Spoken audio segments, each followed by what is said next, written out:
Boa tarde, sejam muito bem-vindos, a este evento que pretende discutir, a sustentabilidade numa ótica mais, social, mais orientada para as pessoas.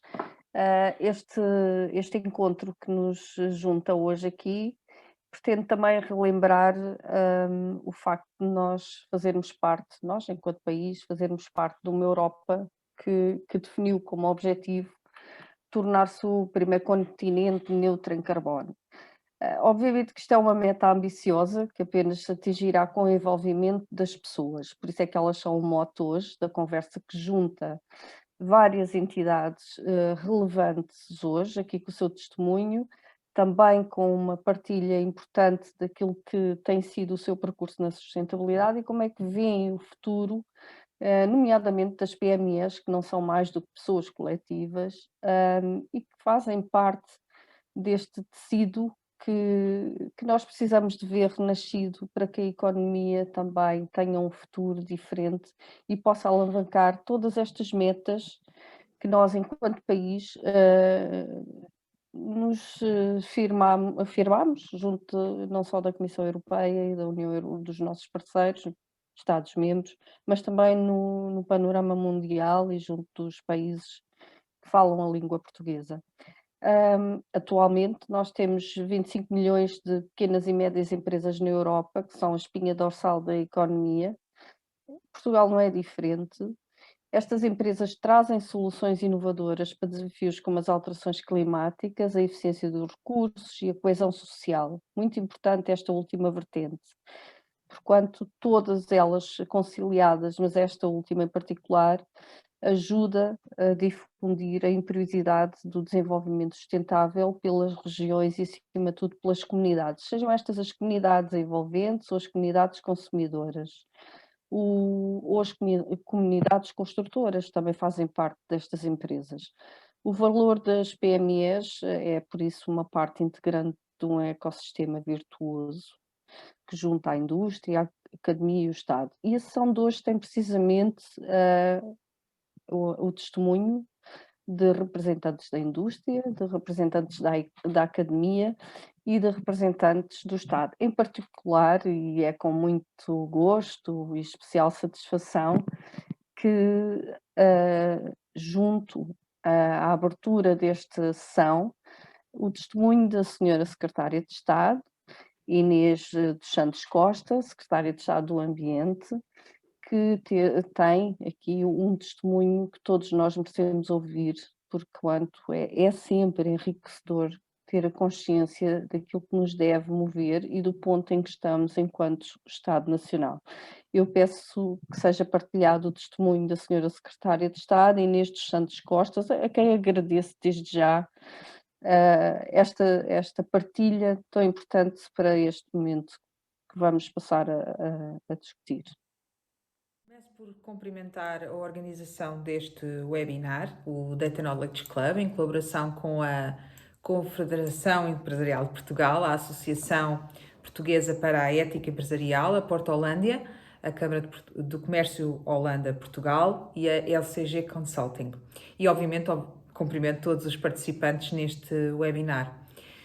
Durante as últimas décadas, a palavra sustentabilidade tem sido utilizada tantas vezes e aplicada a tantos contextos distintos, que se correu e ainda corre, de certa maneira, o risco de, por um lado, esvaziar o seu significado e, por outro, ser mal utilizado ou aplicado.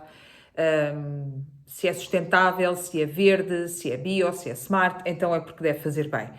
E por isso eu acho que queria ter esta oportunidade para vos falar um pouco de fatores que a mim particularmente merece a nossa reflexão conjunta no que à sustentabilidade diz respeito. Nós, quando falamos de sustentabilidade, tipicamente lembramos daquele diagrama Venn dos três círculos de economia, sociedade e ambiente e que, alguns no seu cruzamento, ali num ponto mágico de equilíbrio, nós encontramos finalmente esse santo graal da sustentabilidade. Mas a verdade é que nós nunca nos perguntamos o que acontece ao conjunto negativo, ao que fica fora desse centro. Ele existe por si mesmo, suspenso, sem nada a que agarrar. É cada círculo completamente estanque e fechado, independente entre si. de certa maneira, o único círculo que realmente serve de base e que fecha o diagrama no completo é o círculo do sistema natural. E os outros dois, quer a economia, quer a sociedade, dependem intrinsecamente dele. Estão rodeados por ele. E por isso, para pensar sustentabilidade, nós temos que necessariamente pensar numa nova forma de visualizar e de entender, não como um alinhamento momentâneo, mas como um organismo vivo, com vasos comunicantes entre si, entre o ambiente e a sociedade, e entre esta e a economia e o ambiente. Isto porque, dito de uma maneira muito crua, o gráfico da oferta e da procura não está a flutuar no infinito. Há um círculo que o rodeia e que se chama sistema natural. E aos dias hoje, um economista, um gestor, um decisor que não entende ou não queira entender essa relação, não é um economista, um gestor ou um decisor que possa atender aos desafios a que já estamos a ser sujeitos. A segunda questão tem a ver com a tecnologia, a energia e a descarbonização. Quem me conhece sabe que eu digo muitas vezes que descarbonizar a nossa economia já não passa apenas pela inovação tecnológica, para a eficiência, uma transição para as energias renováveis, para as baterias, para a mobilidade elétrica ou a gestão da floresta. Toda a literatura demonstra que o crescimento a nível global ainda, de certo modo, está ligado às emissões de gases de efeito de estufa e também ligado à deterioração dos sistemas ambientais que nos suportam. E na Europa, é verdade, nós estamos a tentar inverter essa tendência, demonstrando que é possível crescer emitindo cada vez menos. Mas, e há sempre um mas, nós não podemos dizer o mesmo do nosso impacto ecológico.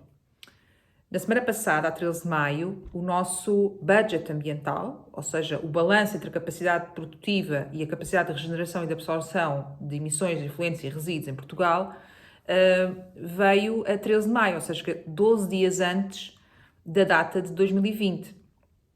Também é preciso dizer que países que vemos como líderes da causa ambiental, a Dinamarca, a Holanda, a Suécia, a Finlândia, são países que há muito esgotaram o seu budget, esgotam-no logo no início do ano, salvo erro, em março, esgotam esse budget. E esses são também países conhecidos por serem não só mais à frente em termos de sustentabilidade, mas também mais à frente em termos tecnológicos. Mas ser mais eficiente, ter tecnologias mais eficientes, não se pode resumir, por um lado, a utilizar essas tecnologias para reduzir o valor do trabalho, nomeadamente na despesa, mas também, por outro, não se pode resumir a ganhar uma folga para poder continuar a consumir mais daquele recurso, ou para lá mesmo do limite de que é sustentável, ou seja, daquilo que permite regenerar ou recuperar o material, o recurso ou o serviço que foi utilizado, o serviço ambiental neste caso. E, portanto, eu quero com isto dizer que a conjugação entre desempenho económico, ambiental e social pode não ser exatamente como nos anos 50 o economista Simon Kuznets parecia nos indicar, ou seja, que é preciso sermos ricos primeiro, para depois então pensarmos em reduzir as desigualdades e o impacto ambiental. A pergunta do $1 milhão deve ser, afinal, para que é que serve a economia de um país? Deve a produção e acumulação de riqueza ser o seu principal objetivo, ou deve antes ser a garantia de bem-estar social, respeitando os limites ecológicos, dando oportunidades de prosperidade para todos? Ao adotar os princípios de desenvolvimento que se pautam pela preservação e pela regeneração, seja material, energética ou humana, nós estamos a mudar o modo como nós valorizamos determinado produto ou serviço ou mesmo a ocupação. Não apenas o seu contributo em moeda, mas também o seu contributo do ponto de vista poupança ambiental e também económica, mas também do ponto de vista do seu contributo social, o seu contributo para a saúde, por exemplo, seja ela humana ou ambiental, e para a coesão social. Precisamente aquilo que a Declaração do Porto, há cerca de 2 semanas, se propôs a fazer nomeadamente acolhendo, por exemplo, uma proposta conjunta de indicadores alternativos para medir o progresso económico, social e ambiental que complementem o PIB para, em conjunto, termos uma medida mais fiável sobre o bem-estar para um crescimento inclusível e sustentável. Portanto, nós temos que saber evoluir para um sistema de políticas públicas que promova um middle out, ou seja, uma combinação de cima para baixo de decisões e de instrumentos de política pública que basicamente nos dizem quais são os limites, que penalizam e taxam aquilo que nós não queremos, por exemplo, poluição, emissões, resíduos, e que retirem os benefícios ao que definitivamente não queremos incentivar, por exemplo, mais consumíveis fósseis, e beneficiem aquilo que nós queremos, mais emprego, regeneração dos recursos naturais. E nós estamos a fazer este trabalho. Um pequeno exemplo que aproveito aqui para divulgar é o inquérito que a Secretaria-Geral do Ambiente está a promover em conjunto com a Secretaria de Estado do Ambiente acerca do impacto e do potencial dos empregos circulares em Portugal, com vista ao desenho de políticas públicas no contributo para o Livro Verde do Futuro do Trabalho, e que convido a todos, se quiserem participar, que acedam ao site da Secretaria-Geral para terem acesso ao link para esse inquérito. E em contraponto ao top-down, nós queremos ter a resposta bottom-up.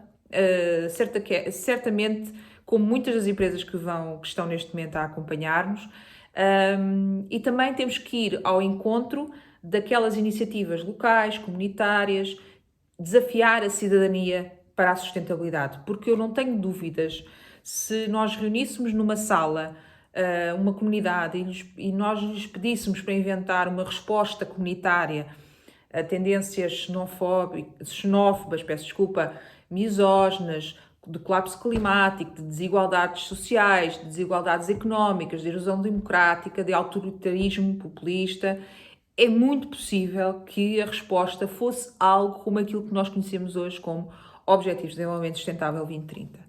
E, portanto, há sempre um momento no nosso sistema de valor em que nós podemos ter a visão que a sustentabilidade exige.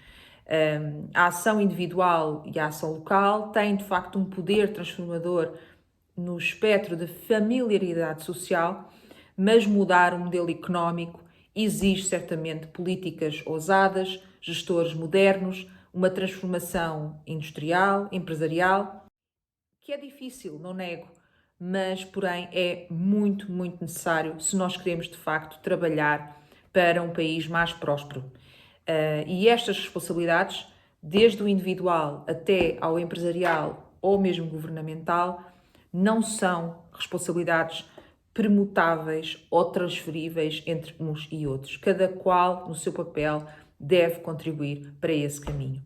Agradeço a todos, muito obrigada pela oportunidade de estar aqui a partilhar convosco esta visão e desejo-vos um excelente webinar. Obrigada. Um testemunho importante. Algumas das questões que a senhora Secretária de Estado partilha são questões que iremos aqui abordar também. Eu agora gostaria de passar a palavra ao engenheiro Mário Parra da Silva, fazendo um enquadramento. O engenheiro Mário Parra da Silva é fundador da Associação Portuguesa de Ética Empresarial, presidente da direção, foi chefe da Delegação Portuguesa do Trabalho ISO 26000 Responsabilidade Social, chairman da Rede Europeia Prepar, no Desenvolvimento Sustentável entre 2006 e 2009, é fundador e presidente da direção do Corporate Wellness International Institute, membro do Conselho de Ética e dos Corpos Gerentes da Confederação do Comércio e Serviços de Portugal e membro da Comissão de Responsabilidade Corporativa e Anticorrupção da ICC Portugal. É igualmente presidente da Global Compact Network Portugal e da Aliança para os Objetivos de Desenvolvimento Sustentável de Portugal. Com um currículo destes, não há como não termos aqui uma intervenção inspiradora e que nos remeta também para algo que muito devemos valorizar: a ética empresarial, os direitos humanos, o saber estar na governance e aquilo que considero muito importante que a senhora Secretária de Estado referiu, que são os gestores modernos, mas modernos orientados para as premissas que o fundador da APEE e seu presidente vai partilhar connosco. Peço a palavra ao engenheiro Mário Parra da Silva e desde já muito grata por tê-lo aqui connosco, é sempre um gosto recebê-lo. Obrigado, Paulo, obrigado a todos que participam, obrigado à organização que produziu o convite. É um grande desafio para 5 minutos, mas pronto, eu vou concentrar-me naquilo que acho mais importante dizer, uma vez que tenciono respeitar os 5 minutos. O tema é a sustentabilidade e as pessoas. Bem, sobre sustentabilidade, nós em Portugal gostamos muito de inventar as coisas já inventadas. A sustentabilidade está perfeitamente clara o que é que quer dizer, desde o Clube de Roma, desde o relatório Brundtland, etc. E ficou completamente definida desde que as Nações Unidas adotaram a Agenda 2030 e o seu conjunto de objetivos do desenvolvimento sustentável em 2015. Portanto, já lá vão 6 anos. Nós, no Global Compact, uma agência das Nações Unidas, temos o especial mandato de aplicar a Agenda 2030 e os ODS nas empresas portuguesas, e estamos a fazê-lo, com uma parte muito significativa do PIB pertence à nossa rede portuguesa. Obviamente também na APE fazemos um trabalho associado, mas esse mais na área da normalização e na área da sensibilização e, acima de tudo, ligar à sustentabilidade a ética, isto é, colocar a ética como fundamento da sustentabilidade. E era aqui que eu gostava de ter um pouco mais, para cumprir os 5 minutos. Primeiro, as pessoas, e não outra coisa, estão no centro da sustentabilidade. É comum, quando se ouve, principalmente pessoas da academia, vir a ideia de que a sustentabilidade é uma questão do ambiente. Não é. Não é, definitivamente não é. A sustentabilidade nasceu pelo ambiente, mas hoje não é uma questão de ambiente. E permitam-me citar o Ministro do Ambiente, o nosso Ministro do Ambiente, o nosso querido professor Matos Fernandes. Ele diz, olha, que é com as pessoas que a gente tem que se preocupar, porque o ambiente já levou com um asteroide em cima, morreu quase tudo, os dinossauros foram-se, mas o planeta sobreviveu e está cá. Portanto, por maior que seja o dano que nós lhe façamos, o planeta é homeostático e vai recuperar. A humanidade é que pode desaparecer, que é uma coisa diferente, mas para o planeta não será grande dano. Portanto, são as pessoas que estão no centro das preocupações da sustentabilidade. Logo, na primeira definição que se popularizou acerca de sustentabilidade, de desenvolvimento sustentável, foi relacionada com as futuras gerações, lembram-se? Era a possibilidade das gerações futuras disporem do mesmo nível de evolução que as gerações atuais. Portanto, era algo que remetia para a generosidade da direção da geração atual, de modo a viabilizar que as gerações futuras não recebessem uma herança horrível de um planeta destruído e de terem impossibilidade de desfrutar do nosso nível de bem-estar. Portanto, as pessoas sempre estiveram no centro. Nos ODS e na Agenda 2030, o mais possível. Se olharem para o quadro dos ODS, o primeiro, o segundo, o terceiro, o quarto e o quinto têm pessoas no centro. Fome, pobreza, saúde, se não estou enganado, educação e igualdade de género. Portanto, há igualdade de género? Não, a igualdade de género é uma questão de direitos humanos, como tudo o resto. Portanto, também é útil do ponto de vista económico, em tudo, aliás a pobreza também é útil do ponto de vista económico, e é muito útil que não haja pobreza, porque se houver pobreza não há capacidade de consumir, e se não houver capacidade de consumir, toda a economia é prejudicada. Agora, como é que se tem tratado as pessoas neste dossiê da sustentabilidade? Do meu ponto de vista, de maneira errada. Eu tenho manifestado sempre uma certa alergia à estratégia dominante. E a estratégia dominante é metam-lhes medo. É a estratégia de envolver as pessoas pelo terror. Ou seja, expliquem às pessoas que isto vai acabar tudo, que elas vão morrer todas, vem aí o mar, e depois vêm também enormes cataclismos e ciclones, e tudo, vai morrer tudo, a menos que a gente faça alguma coisa para deter as alterações climáticas. Isto é verdade. Ou seja, é verdade que a gente tem que fazer alguma coisa para deter a emergência que é as alterações climáticas, mas não é verdade que nós devamos fundar isto no terror. Porque quando se funda uma coisa no terror, as pessoas acabam desligando. Isto é, não posso fazer nada. Quem deve poder fazer alguma coisa são os americanos, ou os alemães, poluem imenso, ou o Porto de Roterdão, que emite mais do que 3 vezes Portugal, ou qualquer outra coisa. Agora eu, pessoalmente, não posso fazer nada. Quer dizer, um carrinho, então eu compro o meu carrinho, aquela coisa polui. Pois polui, mas vendam-me outro, a um preço que eu possa comprar. E nessa altura logo se vê.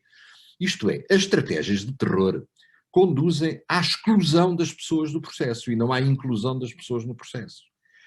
Pelo contrário, as estratégias de sustentabilidade sempre foram outras. Vejam o secretário-geral, que ele diz sempre, atenção, que eu defendo a esperança, a certeza de que a humanidade vai reagir, de que a ciência vai ser capaz, de que as pessoas são sensíveis e vão corrigir os seus comportamentos, de que a sociedade consumista de produtos vai mudar para uma sociedade em que a economia funciona em experiências, que a coisa que até aqui foi dominante, que é comprar, vai passar a ser usar. Ou seja, há imensa coisa que a gente pode fazer. E, acima de tudo, vamos ser claros, durante estes anos todos em que o desenvolvimento económico foi o que foi, as pessoas não sabiam que o impacto sobre o ambiente era este. Eu já tenho quase 70 anos e, portanto, lembro muito bem, quando eu era miúdo, o planeta era considerado imenso. Os mares eram gigantescos, tudo isto era colossal. E as nossas consequências sobre o ambiente não havia consciência disso. Não havia consciência. Aliás, a primeira conferência da Terra foi em 1971. Estávamos nós a preparar a revolução aqui em Portugal. Portanto, tudo isto é muito recente. E agora estamos a reagir a toda a força. Mas se o que dizemos aos nossos jovens é não vale a pena, vai tudo para água abaixo, vai morrer tudo, eles obviamente entregam-se ao luxo, ao prazer, à adorícia, não vale a pena, de qualquer maneira o mundo vai acabar. Não é nada disso.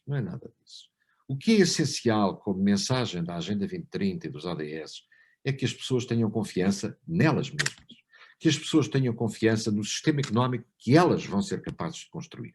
E que não é uma dicotomia, ou criamos riqueza, ou tratamos do planeta. Não, é as duas coisas ao mesmo tempo. Aquilo que qualquer empresário sabe é que ele está lá não é para fazer uma determinada coisa, ele está lá para obter riqueza. Se for possível obter riqueza com produtos que são compatíveis com a sustentabilidade, então muito bem. Portanto, qualquer empresário, se lhe disser não faça isto, faça aquilo, porque se você fizer aquilo, ganha o mesmo ou mais e é amigo do ambiente. Então venha ela. Qual é o problema? O que o empresário quer, o que o acionista quer é retorno. Não é necessariamente fazer uma coisa má. Por isso, os industriais dos automóveis estão todos a tentar fazer elétricos. Mas os elétricos também são maus. Ok, então se calhar um dia destes teremos hidrogénio. Mas a Toyota está a tentar difundir isso, só que tem que ser com o seu tempo. As coisas demoram o seu tempo. Porque há um aparelho industrial e há uma enorme quantidade de emprego dependente do atual aparelho industrial. Não se pode dizer, não, vamos acabar com isso tudo. Então e as pessoas? É que as pessoas estão sempre no centro. Porque quando as pessoas não se sentem no centro, abandonam, reagem, esquecem, não querem saber e lá vai a sustentabilidade por água abaixo. Tem que se tratar das pessoas, do emprego, da felicidade, do bem-estar, daquilo que elas querem para si. E tem que se levá-las a acreditar que a melhor maneira de cuidarem de si mesmas e dos seus filhos é escolherem com o ato de compra. Cada vez que fizerem uma compra. Porque escolher com votos aqui entre nós não nos leva a lado nenhum. Nós todos dizemos que é preciso melhores empresários. Eu também digo que são precisos melhores políticos. E até lhe digo que se calhar até temos melhores empresários do que políticos. Portanto, é preciso melhor de tudo. De tudo. E é preciso que a grande massa da opinião pública favoreça essa melhoria. Com o quê? Com uma predisposição favorável. Mas com realismo. Muito realismo. Porque se não tivermos realismo, não teremos sucesso. E nós queremos ter sucesso. Definitivamente. Portanto, o que é preciso ver na sustentabilidade é a enorme oportunidade que ela traz. Quando eu era miúdo, o mundo estava acabado. Diziam-me que estava tudo feito, estava tudo descoberto, estava tudo encontrado, e a única coisa que eu tinha que fazer era integrar-me no sistema, que era um sistema fascista, como sabe. Porque eu fui miúdo em 1970, tinha 19 anos. Ora, hoje, a mensagem que se passa aos miúdos é maravilhosa. está tudo por fazer, está tudo por reinventar, está tudo por redescobrir. Vocês vão ter que criar tudo outra vez, para melhor, para muito melhor, novas energias, novos produtos, tudo, até novos estilos de vida. Porque o novo estilo de vida é que trará, de facto, uma alteração significativa à economia. Porque a economia terá que vender aquilo que o novo estilo de vida requer. E o novo estilo de vida mais próximo do natural, daquilo que é a realidade do planeta e aquilo que ele pode dar-nos, será seguramente o estilo de vida do futuro. Muito obrigado, Paula. Lamento, gastei um bom pedaço mais do que os meus 5 minutos, mas lamento. Bem, nada para lamentar, é sempre um gosto ouvi-lo e estou certa, e nós já tivemos aqui mensagens na discussão em chat que assim o demonstram, é sempre um gosto ouvi-lo, aprendemos sempre, e os desafios que lança, e nomeadamente este, e acho muito curioso ter evocado aqui a questão de Gaia, da famosa teoria de Lovelock. São temas que nós vamos continuar a abordar, mas acima de tudo são provocações no bom sentido e que eu espero que tenham também sequência com a nossa próxima oradora, apresentadora dos seus projetos, e de um projeto muito acarinhado também, que é a Câmara de Comércio Portugal-Holanda, Porto-Holândia, que tem um nome muito curioso, muito engraçado. Doutora Marisa Monteiro Borsboom, eu espero não me enganar no seu nome, é advogada, é presidente da Câmara de Comércio dos Países Baixos de Portugal, é fundadora da Humanity of Things Agency, que se foca na literacia com vista à sustentabilidade humana, a tal humanidade que nós devemos celebrar todos os dias. Em Portugal é ainda partner do Inove Legal, Instituto para a Inovação Legal e Tecnologia em Português, destacando-se ainda o seu papel como finalista na competição Our Oceans Challenge, referente à inovação sustentável no ecossistema marinho. Isto dava para outro tópico, porque nós somos um país que continuamos um bocadinho de costas viradas para o mar e deveríamos estar a abraçá-lo de muitas formas. Mas, como dizia o Luís Guimário Barra da Silva, está tudo por fazer, e essa também é a minha esperança para a minha descendência. Marisa, agradeço uma vez mais estar connosco, gostaria muito que partilhasse aqui os projetos e a sua visão para um futuro sustentável e, acima de tudo, humano. Obrigada. Bom, desde já, boa tarde e muito obrigado por me deixarem estar aqui hoje. A ter já o prazer de ter ouvido estas duas intervenções que foram magníficas. E começar por dizer que eu tenho uma pequeníssima apresentação, precisamente para não me perder no tempo. Mas antes dessa apresentação, ouso então deixar o lado humano, que é um bocadinho também de quem sou eu, para além destes momentos do que fazemos, não é? E também porque é que eu estou aqui, exatamente porque me sinto pessoa no seu sentido máximo. E sinto que sou agente da minha própria vida, sempre o senti. E tenho filhos, e percebo que tenho que lhes deixar um legado. É esse o grande motivo que me leva a criar também a Câmara, por perceber que a economia, temos que ver as coisas de facto realistas, e que a economia não vai deixar de existir, que temos que estar dentro do jogo para mudar o jogo também. E esta Câmara quer ser já em si uma pequena chama de mudança num ambiente muito... naquilo que é um ambiente até conservador, um ambiente que tem pessoas fantásticas, mas que também só tem 3 mulheres. Por isso é isto que me leva a iniciar este projeto.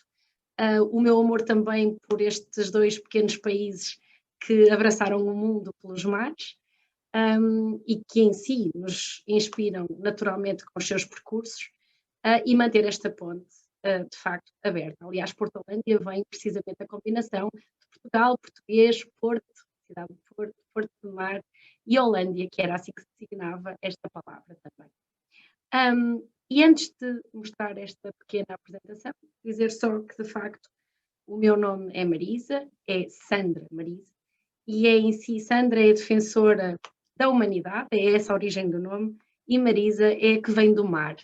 Por isso entendem que há aqui uma natureza de missão no meu próprio nome.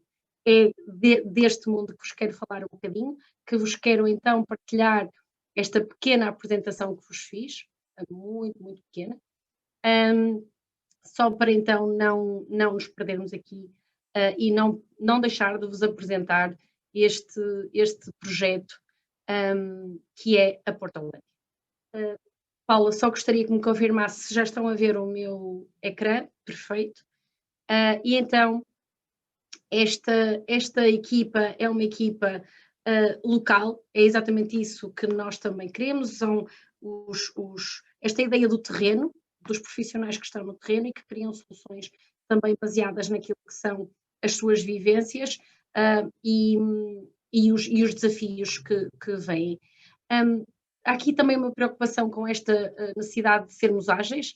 Naturalmente vivemos tempos que necessitam de respostas em tempos diferentes e com bastante criatividade e muito desenhadas esta ideia do tailor-made. Naturalmente esta apresentação terá um misto de português e de inglês, a nossa língua também, por razões óbvias, tem que muitas vezes ser o inglês.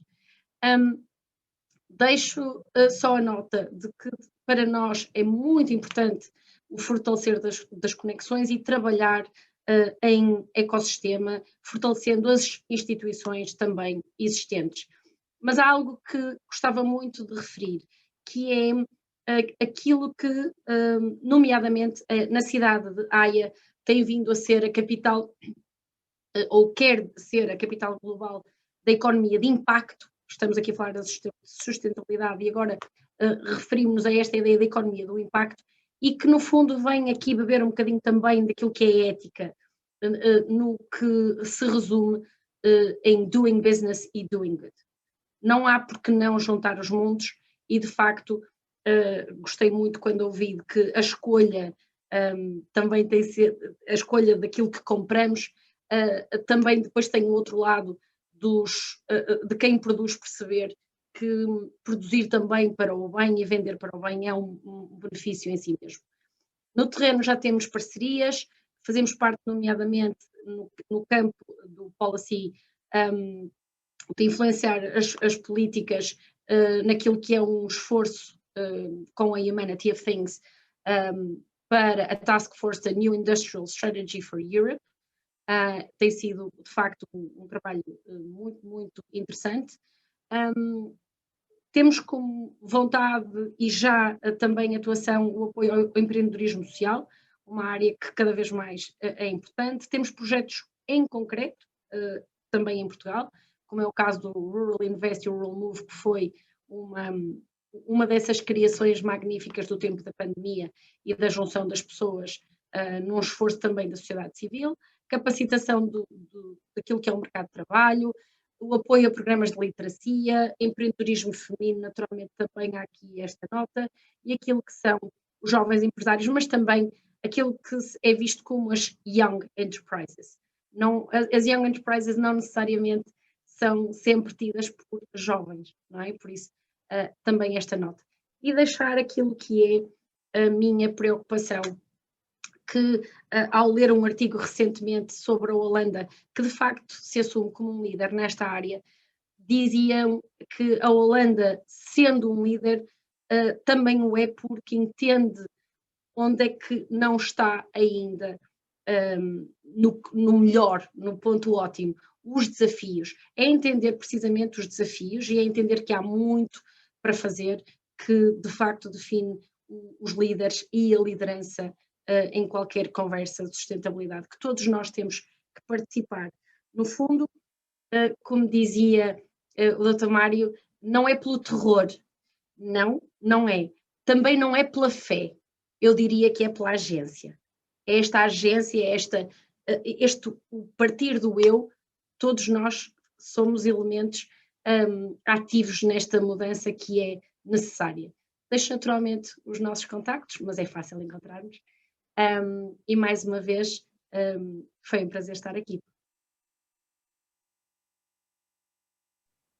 Muito obrigada, Marisa. Mais um momento de inspiração, nós colecionamos-los hoje, ainda bem. nós vamos ter a oportunidade depois, no final, de partilhar aqui uma espécie de um wrap-up, como se costuma dizer, destas intervenções que têm vindo a ser feitas até agora, e como esta sessão também ficará disponível mais tarde, poderão sempre rever os testemunhos que aqui guardamos para partilha. Eu agora gostaria de chamar à nossa mesa redonda a Júlia Tomás, a Ana Simães e o Nuno Mota Pinto, que me honram ao aceitarem este convite para estar aqui hoje para falarmos sobre uma sustentabilidade centrada em pessoas. Não poderia ser diferente, não poderíamos deixar de falar das PMEs sem nos lembrarmos do IAPMEI. Não podíamos falar das PMEs e das pessoas sem recordar a economia social, e o banco tem um ADN extraordinário, o grupo financeiro bancário, que começou por ser uma associação mutualista há muitos anos atrás, é o Montepio, e aqui está o Banco Empresas Montepio, e last but never least, a academia que nos forma todos os dias.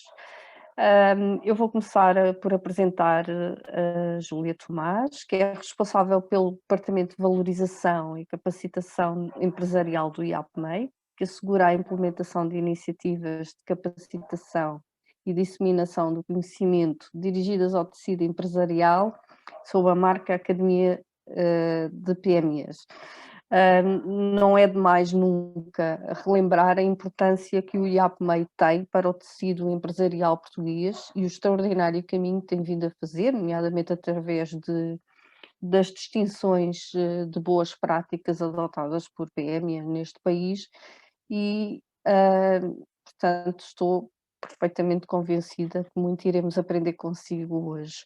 Antes de passar ao painel, quero também apresentar Nuno Mota Pinto, em súmula, e porque o seu currículo é extensíssimo, eu ficaria aqui muitíssimo tempo, já disse isto hoje uma vez, estou a repetir-me, mas é outro caso. Foi membro do Conselho de Administração do Grupo do Banco Mundial, representando a Itália, Portugal e a Grécia e todos os países e Timor-Leste. Foi também administrador da International Finance Corporation, o famoso IFC, que é um extraordinário investidor. Manda-me um mail, que eu preciso ter um documento qualquer. Engenheiro Mário. MTS, Estava eu a falar do IFC, esta entidade extraordinária que assegura a sustentabilidade forçosamente em todos os mercados onde financia, nomeadamente de países em desenvolvimento, tem critérios e indicadores de sustentabilidade extremamente exigentes, portanto, se passou pelo IFC, certamente que tem um cabal conhecimento destas matérias. E por fim, mas mais uma vez não menos importante, é administrador executivo do Banco Montepio, com o pelour da economia social e da sustentabilidade, e administrador executivo do Banco Empresas Montepio, onde assegura a banca de investimento e o marketing. Passando a Ana Simães, a nossa representante da academia, que muito nos honra hoje aqui também, professora auxiliar da ISCTE Business School, pertence à equipa de coordenação do projeto Sustainability at ISCTE, como coordenadora da dimensão Prosperidade e a interlocutora da qualidade e sustentabilidade para a ISCTE Business School. É um outro caso que iremos aqui também conhecer, de uma evolução extraordinária na sustentabilidade e que depois terá todo o gosto, certamente, em partilhar o muito que tem sido aqui feito.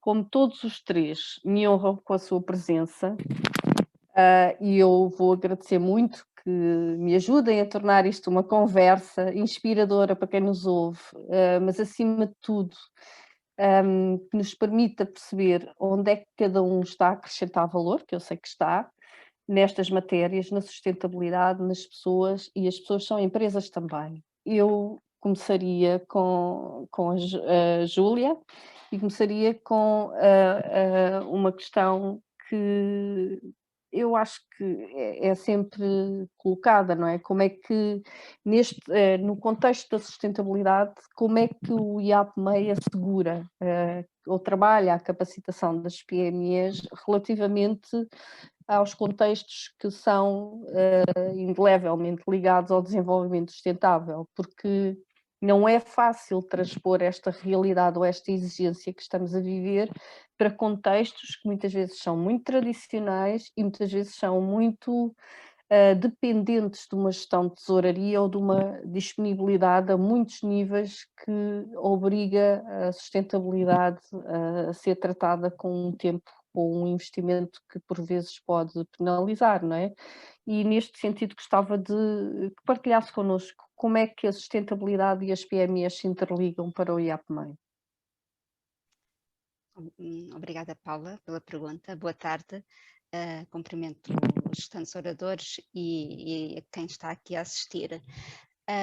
De facto, nós no IAPMEI, e atendendo ao nosso contexto e à nossa missão de apoiar as empresas no desenvolvimento dos seus negócios, aumentando a sua competitividade, temos tido a preocupação de também associada às questões, às vezes com pendor muito mais financeiro e neste contexto da pandemia as necessidades têm sido muito prementes. Temos procurado encontrar aqui também implementar um conjunto de iniciativas de sensibilização para a sustentabilidade.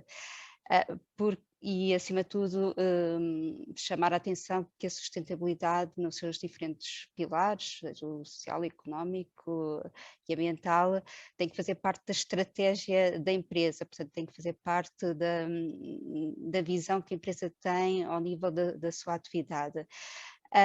Nós temos nos centrado nos últimos anos também fruto de algumas iniciativas que foram mais intensas e que resultaram de algumas parcerias formalizadas. Temos nos concentrado um pouco mais, e agora aqui falando um bocadinho mais da capacitação, que é a área onde eu estou mais envolvida, depois poderei falar noutras iniciativas, mas na área da capacitação empresarial temos sobretudo trabalhado o olhar para os produtos e serviços na perspectiva do negócio, mas e sensibilizando para boas práticas ao nível do desempenho mais sustentável.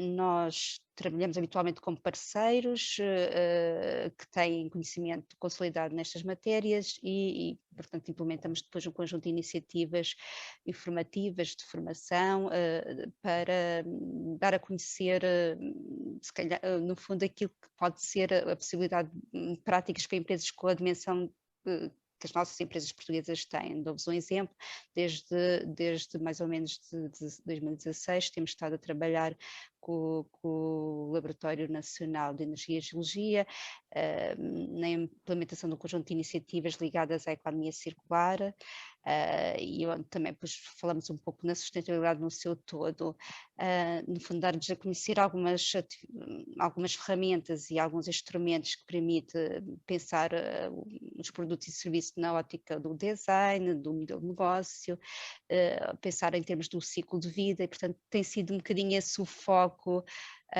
do nosso trabalho ao nível da capacitação. Inclusive agora estamos a iniciar um novo projeto este ano, que vai prolongar-se para o próximo ano, que tem também esta perspectiva de olhar o negócio de uma forma mais sustentável. Trabalhamos com muitos parceiros também ao nível da sensibilização e informação, inclusive está aqui o engenheiro Mário Parra, que também, com quem nós colaboramos no âmbito das iniciativas da APE e no âmbito da Rede Nacional de Responsabilidade Social, promovendo um conjunto de eventos, já o fizemos ao longo do país, na altura em que os eventos ainda eram em modelo presencial, dando a conhecer, portanto, boas práticas e dando, no fundo, aquilo que o engenheiro estava a dizer, que é As empresas querem, de facto, perceber o retorno do seu investimento, querem ser produtivas e terem um resultado positivo. Se associado a isso conseguirem, portanto, contemplar todas estas dimensões e nós demonstrarmos de alguma forma que, através da adoção de certas práticas, é possível atingir os resultados pretendidos, as empresas estão receptivas. Precisam é de se perceberem que situações, que contextos, que ferramentas lhes permite fazer essas mudanças. E, portanto, isto é um caminho que se vai fazendo. Eu, por acaso, ia-lhe colocar essa Sim. questão a seguir, Júlia. Desculpe Ah, interromper, verdade. mas acho Sim. extraordinariamente importante o que referiu e gostaria se pudesse esclarecer, nomeadamente, como é que as empresas estão a aceitar esta abordagem à sustentabilidade na capacitação que o IAPMEI faz e, nomeadamente, se têm a percepção quais são os maiores desafios e dificuldades que elas transmitem, porque a verdade é que conhecer essas dificuldades traz também a oportunidade de os ajudar a ultrapassar, e isso é meio caminho para nós conseguirmos ter a sustentabilidade mais disseminada nos processos de gestão e de produção, distribuição, etc. Quais são os maiores desafios que sente que estas empresas enfrentam quando o tema de sustentabilidade chega à gestão, nomeadamente? De uma forma geral, talvez o perceber as mudanças que mudanças podem implementar e qual é o impacto efetivo no seu negócio. Portanto, perceber em que é que isso depois se traduz no valor da sua atividade e o que é que isso implica em termos de esforço, porque lá está, nós estamos aqui a falar de pessoas, às vezes não basta só conseguir uma boa ferramenta de trabalho, não basta só mudar as metodologias, é também preciso sensibilizar as pessoas e mudar todo um contexto e, portanto, fazer essas mudanças, como qualquer mudança, implica perceber exatamente o ganho efetivo e, acima de tudo, depois perceber em que é que isso se traduz depois na rentabilidade do seu negócio. Portanto, e isso às vezes há certas matérias que numa fase inicial até para eles pode aparentar um grau de subjetividade ou de algo um pouco menos tangível do que muitas vezes a informação de ordem mais financeira e daí também nós estamos a valorizar cada vez mais os reportes dos indicadores não financeiros, mas acima de tudo é demonstrar o benefício resultante destas alterações e estar toda a organização, quando digo organização empresa, e a maior parte das empresas são de muito pequena dimensão, estarem todos envolvidos nesta mudança e no resultado pretendido. Embora já nota-se perfeitamente que até nas empresas mais recentes esta preocupação é mais notória e é já quase um dado adquirido. Para as empresas mais antigas, este é um caminho ainda de sensibilização que temos que o fazer. Obrigada, Júlia. Eu pego no mote das empresas mais antigas, precisamente, e porque elas evocam sempre ou uma tradição familiar muito enraizada, acho eu, continua a ser muito enraizada em Portugal, para pedir ao Nuno que partilhe connosco como é que tem sido a experiência do Banco Bem na interação com as PME, nomeadamente com as empresas mais antigas, que são empresas que geralmente acolhem outro tipo de desafios.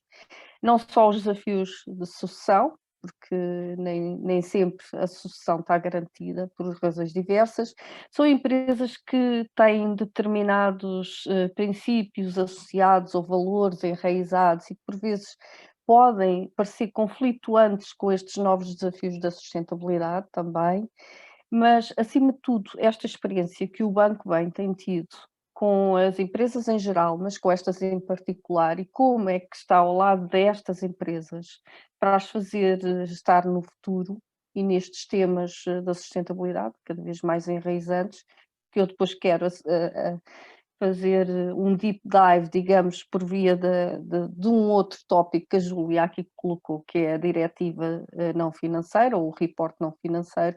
Eu peço ao Nuno Mota Pinto que partilhe connosco o trabalho do Banco Bem nesta matéria. Muito obrigado. Obrigado pelo convite para participar nesta mesa redonda. De facto, o Banco de Empresas Montepio é um banco criado dentro do grupo Banco Montepio. E, portanto, basicamente, um grupo que tem uma longa tradição na área da sustentabilidade, nomeadamente da economia social, uma longa tradição de relação, quer com a área antiga, mais tradicional da economia social, quer com as áreas de inovação e de impacto social. O Banco de Empresas Montepio foi criado para tratar das empresas, das PMEs e das empresas, de alguma forma, que necessitavam de serviços financeiros mais completos, que não apenas empréstimos e discutir taxa de juro. E, portanto, nós oferecemos hoje uma gama de serviços de assessoria estratégica, de reorganização empresarial, de promoção de alianças e parcerias. E nesta gama de serviços, obviamente que a ideia da sustentabilidade está no centro dos debates, das pretensões e daquilo que são os desafios que as empresas têm que enfrentar. Aliás, é curioso que a Paula tenha começado pelo desafio da sucessão, porque esse é um dos desafios que grande parte do tecido empresarial português enfrenta, porque mais de 70% das empresas em Portugal são negócios familiares. Empregam cerca de metade da força de trabalho e representam, em termos de um negócio, cerca de 65% do PIB. Muitas dessas empresas têm, naturalmente, estruturas tradicionais de governação, não têm muita tradição de reporte financeiro e, portanto, apesar de nos últimos anos ter vindo a melhorar, e muitas delas, na altura da sucessão, enfrentam desafios à sua sobrevivência, não por não terem modelos de negócio viáveis, e até com potencial de crescimento, mas porque, de facto, por vezes, as questões de sucessão tornam-se complicadas. É aqui que, porventura, o trabalho da assessoria financeira e a disponibilização de acesso ao mercado de capitais, acesso a fundos de investimento tradicionais, ou então estes novos modelos de search fund, que são fundos que se fazem apenas para uma operação, seja alguma assessoria do ponto de vista de melhoria no reporte financeiro e, portanto, poder naturalmente ganhar um certo preço sustentável que possa permitir acesso futuro a formas de financiamento de fundos de investimento sustentável, ganham alguma relevância. A nossa ideia é que uma relação fora do modelo tradicional de banca de empresas puramente comercial pode naturalmente ajudar a alterar algumas das práticas do tecido empresarial português, nomeadamente dessas empresas mais tradicionais. Eu devo dizer, para nós, Grupo Banco Montepio, mais além até do que apoio às empresas, o desafio da sustentabilidade é uma prioridade estratégica para o grupo todo, não apenas no serviço às bancas de empresas, mas sim na banca de particulares e à banca de economia social. Eu já agora, só para terminar, uma vez que falou aí ao início a apresentar-me que eu tinha estado no Banco Mundial, eu por acaso, e até ligando aqui com a intervenção do engenheiro Mário Parra da Silva, eu tive de 2004 a 2017 e acompanhei muito a evolução desse debate. Até 2012, 2013 falava-se muito dos environmental safeguards, digamos assim, as proteções ambientais que os projetos de desenvolvimento e de investimento tinham que ter, e aí por volta de 2011, 12 mudou o debate para frameworks, portanto quadros basicamente de atuação ESG, que aliás combinaram depois nos ODS, e de facto acho que o entendimento que nós temos de ter, pelo menos nas organizações empresariais e financeiras, é do ESG como um quadro de atuação. E para nós, que temos uma presença grande na área da economia social, para nós trata de se tornar este S social um S de sustentabilidade e, portanto, também reforçar os outros componentes e aprofundar o que temos. De alguma forma, é o desafio que temos. Certo, é verdade, o IFC teve um papel extraordinariamente importante em muitas economias e isso também dava pano para mangas numa outra oportunidade, porque aqui só uma parte, grande parte da influência na área financeira, do caminho que a área bancária financeira tem feito nos últimos anos na sustentabilidade, tem um forte contributo da banca brasileira. E isso vai buscar muito do trabalho que o IFC fez na altura, no Brasil em concreto, e no muito que isso trouxe de reputação ao próprio setor. É à parte curioso, porque passámos aqui por uma entidade que muito Paulo, estou a fez. ver, o IFC emitiu a primeira Green Bond do mundo e, por acaso, curiosamente, nós agora já temos alguns clientes cá que vão emitir. Enfim, há o caso da EDP que emitiu imenso. Mas no mercado português hoje também já se fala de social bonds e, portanto, há entidades mais públicas que estão interessadas em olhar para isso. Acho que, aliás, no pós-pandemia isso vai ser importante. Ter investimento de proteção social vão ter que ser financiados e, portanto, acho que são instrumentos. E, de facto, como diz, o IFC ao início marcou um bocadinho esse caminho. Marcou um bocadinho um caminho que hoje estamos aqui a refletir sobre ele e, nomeadamente, estamos quase que obrigados a reportar sobre ele. E há pouco, quando referiu, e voltamos a falar, a Júlia também o evocou, a questão do reporte de indicadores não financeiros, eu gostaria apenas de lhe colocar esta questão, antes de passarmos à Ana e fazermos mais uma ronda. O Banco Empresas Montepio tem uma grande experiência ao nível do mercado de capitais e de novos instrumentos financeiros que apresenta às PMEs. Não é muito comum, como disse muito bem de início, esta conjugação de pequenas e médias empresas e instrumentos financeiros mais sofisticados ao nível também do mercado de capitais. E a minha pergunta é, esta reporte não financeiro nas PMEs supostamente será muito útil para firmar uma boa reputação e uma boa noção de gestão de risco e de governance, cá estão os critérios ESG, Environmental, Social and Governance, para possíveis investidores ou para uma menor exposição a determinados riscos, nomeadamente ambientais e sociais, que muitas vezes causam danos difíceis de contabilizar a montante, mas certamente muito piores de gerir a jusante. E o Nuno tem essa percepção de que estas empresas estão sensibilizadas para este tipo de reporte sobre estes indicadores?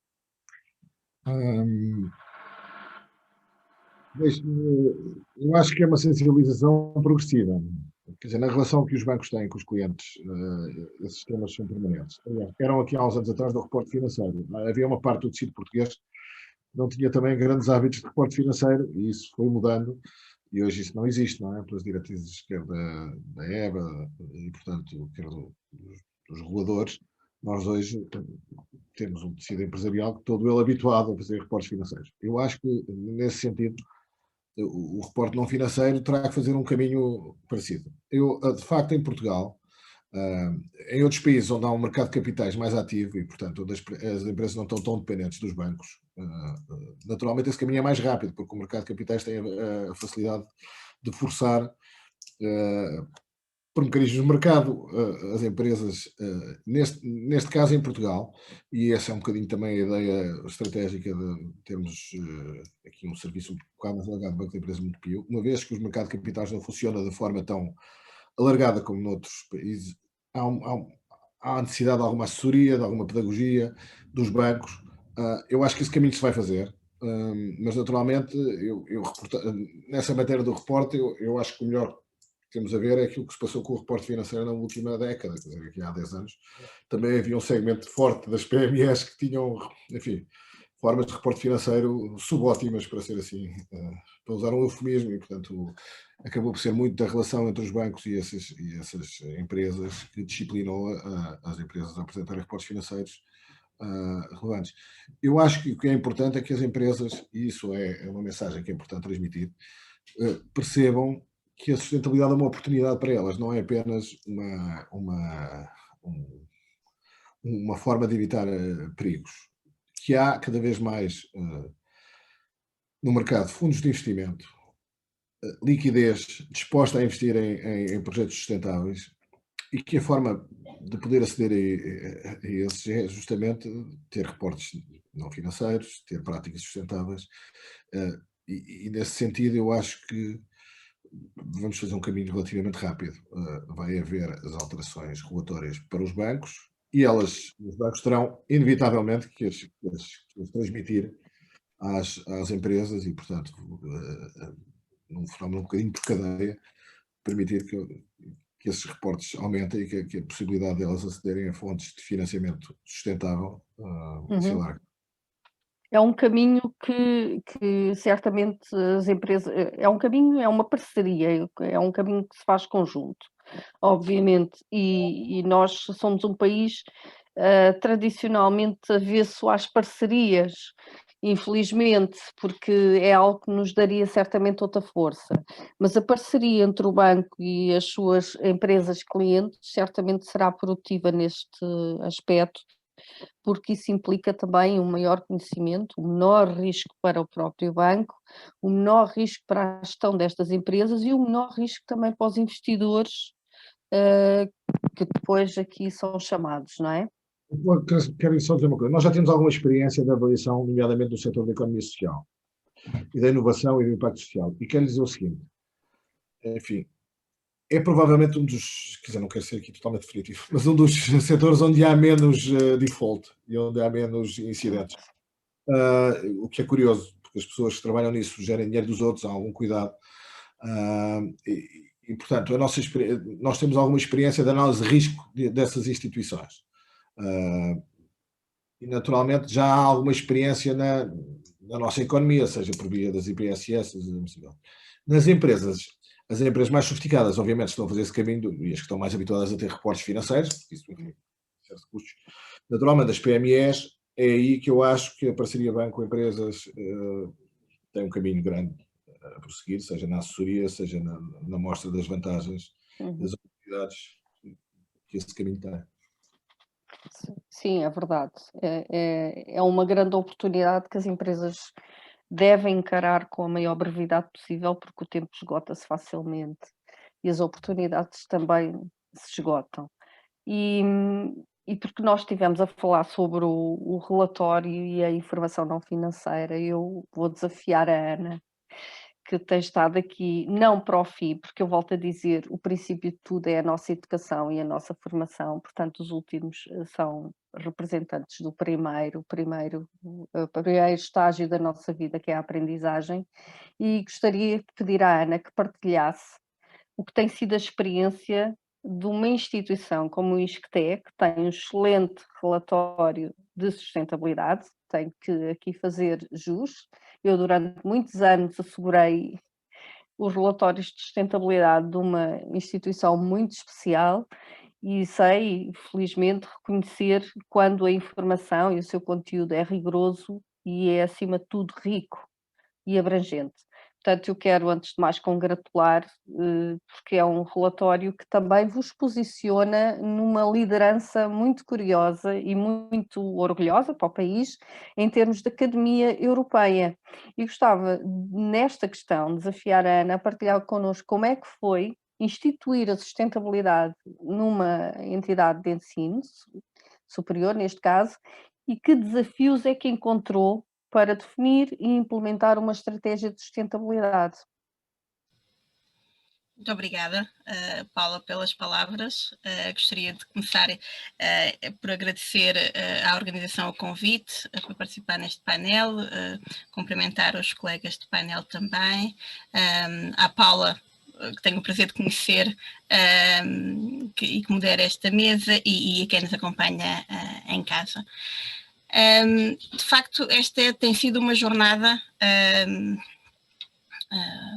longa, muito intensa, reforçada nos últimos anos, e que eu tenho o privilégio de fazer parte de uma equipa bastante alargada e que no dia a dia ajudam a dar corpo àquilo que a Paula elogiou. O relatório de sustentabilidade, no fundo, materializa aquilo que o ISCTE, enquanto instituição, vem fazendo.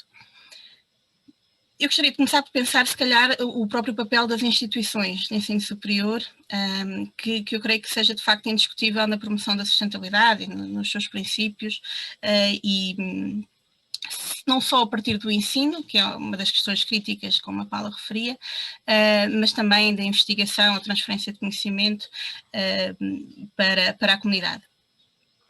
e naturalmente também as suas operações. Portanto, é também um agente, é também uma instituição que tem naturalmente o seu impacto na sociedade e no ambiente e na economia e, portanto, também deve ser chamado, não é?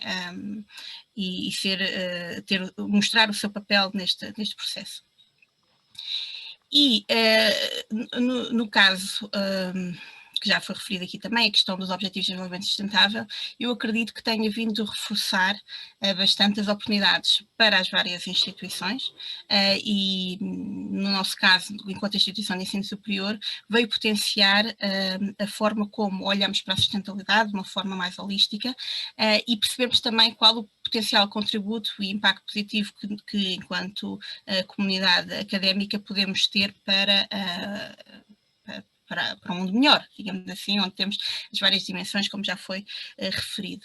E, de facto, temos vindo a fazer um papel em que temos vindo a integrar progressivamente a sustentabilidade em geral e os ODS em particular na nossa estratégia, enquanto instituição de ensino superior, nas nossas áreas, nos nossos processos críticos e centrais, como o ensino-aprendizagem, a investigação e a transferência de conhecimento, que referi há pouco. E este percurso, lá está, é feito através de pessoas. Eu costumo brincar, as organizações são feitas de pessoas, com pessoas, por pessoas, pessoas em todo lado. E, portanto, na realidade, todo o trabalho do ISCTE como um todo é feito através das suas escolas, nomeadamente. O ISCTE tem 4 escolas, a Escola de Ciências Sociais e Humanas, a Escola de Sociologia e Políticas Públicas, a Escola de Tecnologia e Arquitetura e a Escola de Gestão, a qual eu pertenço e que sou interlocutora da qualidade e da sustentabilidade, que me tem permitido também estar mais envolvida neste processo, que tem toda uma estrutura própria e eu sou, no fundo, uma das pessoas envolvidas neste processo. Mas também as unidades de investigação, que têm feito um papel extremamente importante, ao nível da educação executiva também, o ISCTE Executive Education, o IPPS, o AUDAX, portanto, várias áreas onde o ISCTE tem, e através destas várias, digamos assim, destes vários atores, temos tido um papel na sociedade, temos e estamos continuaremos a ter.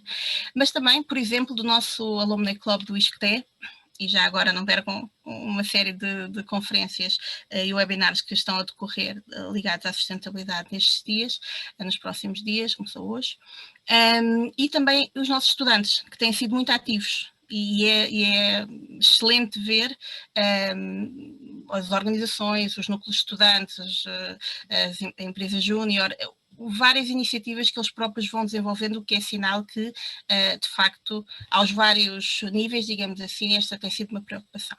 E, sem dúvida, as parcerias têm sido fundamentais e, dando corpo ao ODS 17, as parcerias para a implementação dos objetivos, têm sido, sem dúvida, este diálogo intersetorial tem sido crítico para o processo que nós temos vindo a desenvolver e sem os quais não conseguiríamos ter ou chegar àquilo que estamos, onde estamos hoje. E, de facto, este percurso, e agora passando muito rapidamente pela história, o ISCTE tem na sua gênese considerações relacionadas com a sustentabilidade. Vertente social, vertente económica e também uma matriz na área mais ambiental. Mas na sua gênese, de facto, temos tudo isto. Faltava era, a dada altura, alguma sistematização e uma abordagem mais integrada àquilo que já era feito na escola, no ISCTE. E, portanto, referir que já em 2012 foi formado um grupo de responsabilidade social universitária, que desenvolveu um conjunto de atividades e iniciativas bastante importantes na altura, já estamos há cerca de 10 anos atrás, mas mais tarde, em 2016, foi quando foi constituído o tal grupo Sustainability at ISCTE, que desde logo teve uma missão de começar a trabalhar a sustentabilidade e criar, desde logo, uma implementação de um sistema de gestão ambiental. E foi então a partir daí, de 2016 a 2017, que começámos a integrar a sustentabilidade no nosso sistema integrado de gestão da qualidade, o que foi bastante importante para este nosso processo, com um modelo de governação própria, a governança já foi aqui falada, e foi crítico para o nosso processo, com uma direção de sustentabilidade, com uma gestão da sustentabilidade. Já espreitei há pouco, sei que a nossa gestora de sustentabilidade está cá connosco, pelo menos, e tudo isto ligado à reitoria, interlocutores de qualidade e sustentabilidade pelas escolas e pelos vários serviços, grupos de trabalho das dimensões planeta, pessoas e prosperidade, com uma política de sustentabilidade, e isso de facto foi o arranque para aquilo que hoje é um modelo mais sólido de abordagem à sustentabilidade. E conseguimos em 2018 a certificação do nosso sistema de gestão ambiental, pela ISO 14001, que foi um marco extremamente importante e de motivação para nós para continuarmos nesta caminhada. Integramos rankings que foram importantes para a nossa avaliação também, interna e para fora, como o Times Higher Education Impact, que foi criado, que tem a ver com o impacto nos Objetivos de Desenvolvimento Sustentável de instituições de ensino superior que nós fazemos parte, o Green Metrics, e portanto foram marcos importantes. Também, como nós não olhamos, e pegando nas provocações anteriores, não olhamos só para a sustentabilidade de todo, de uma perspectiva ambiental, desde cedo percebemos que tínhamos de ter uma abordagem integrada.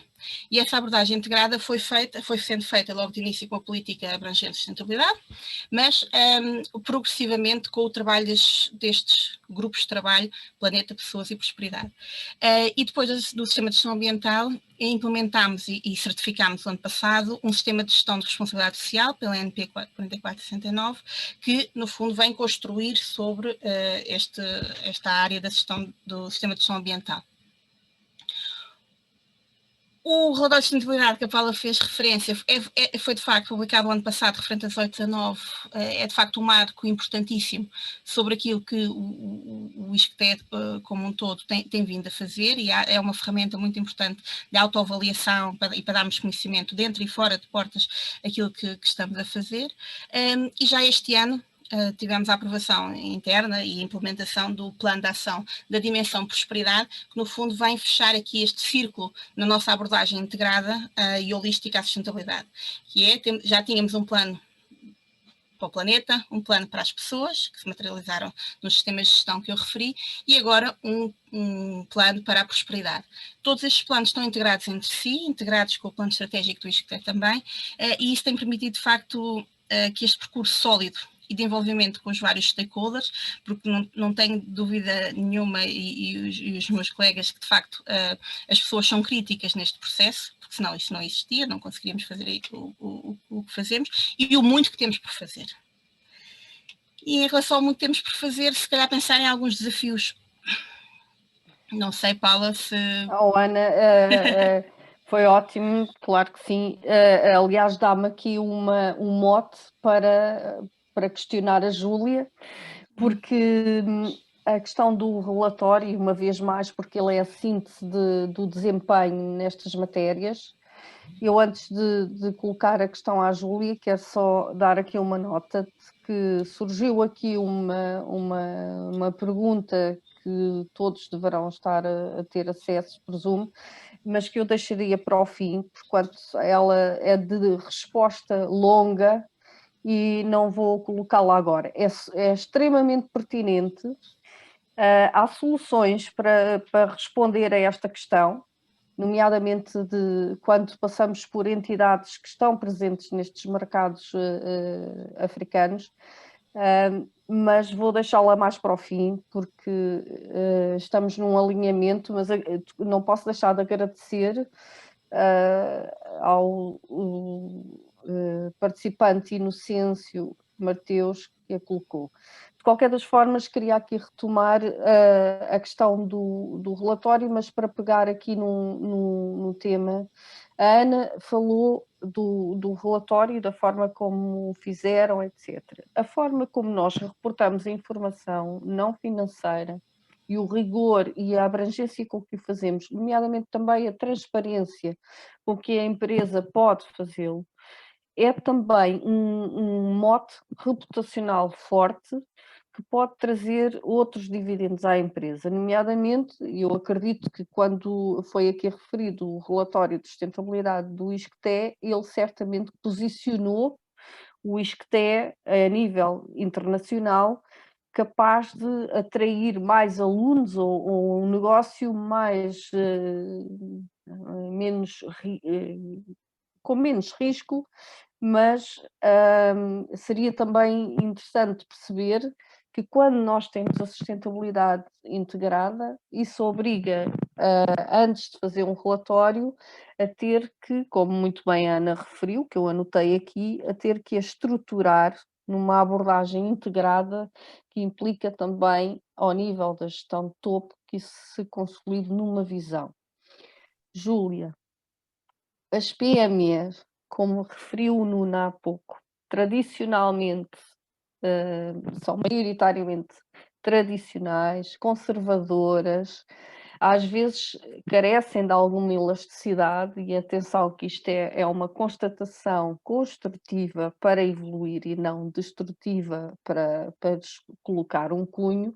Nós somos parte da história também e devemos honrá-la e fazê-la evoluir. De qualquer das formas, a minha questão é como é que se ajuda uma pequena e média empresa que está neste contexto, como é que unimos esforços para conseguir que ela integre estas premissas, que vá procurar o que de melhor faz e tem, e que têm, certamente que têm, e que estruture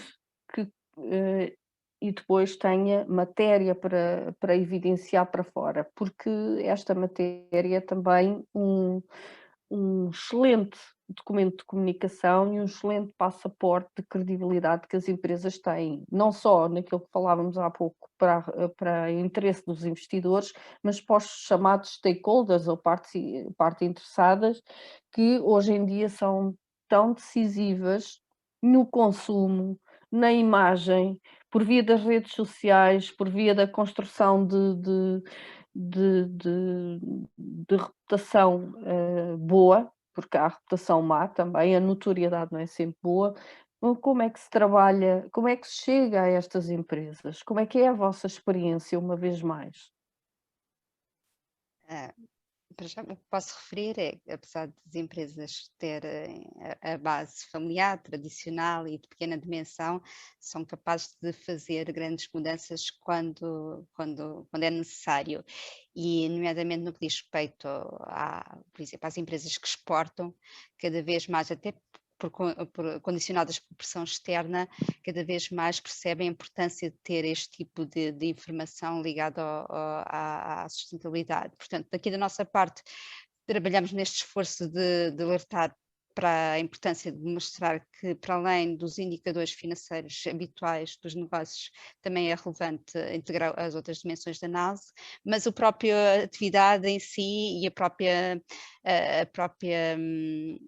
ambição de chegar mais longe implica trabalhar com outros stakeholders que exigem e que já têm esta matéria mais consolidada. Portanto, cada vez mais este assunto é uma prioridade na agenda das empresas que exportam e que querem estar, portanto, também no mesmo patamar de outros concorrentes, digamos assim. Nós também temos procurado partilhar outra vez, não só da capacitação, mas às vezes até através de alguns vídeos que vamos produzindo com outros parceiros, algum conhecimento nessas matérias,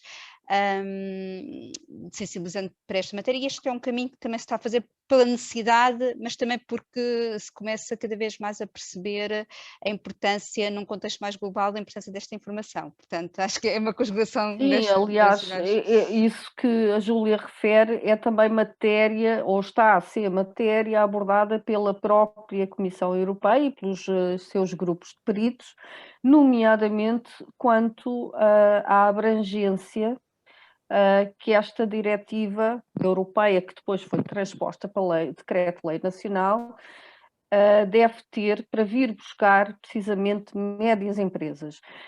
A questão da exportadora, das exportações e da internacionalização, nomeadamente no mercado europeu, é muito importante porque cria determinadas assimetrias entre as nossas empresas e outros mercados. Nomeadamente há mercados, e eu estou a recordar-me, se não estou em erro, será o alemão, que exige a empresas com mais de 200 empregados que reportem informação não financeira. Nós, no nosso caso, apenas as empresas com mais de 500 empregados estão abrangidas.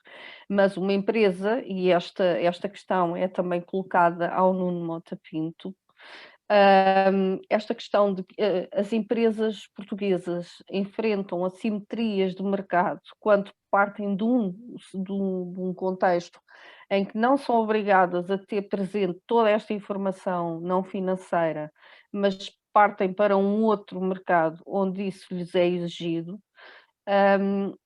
Isto cria algumas dificuldades também em como gerir e colocar a oferta, e muitas vezes ela não é aceite ou obriga a determinados comprovativos de idoneidade na gestão ou de independência da governance, etc.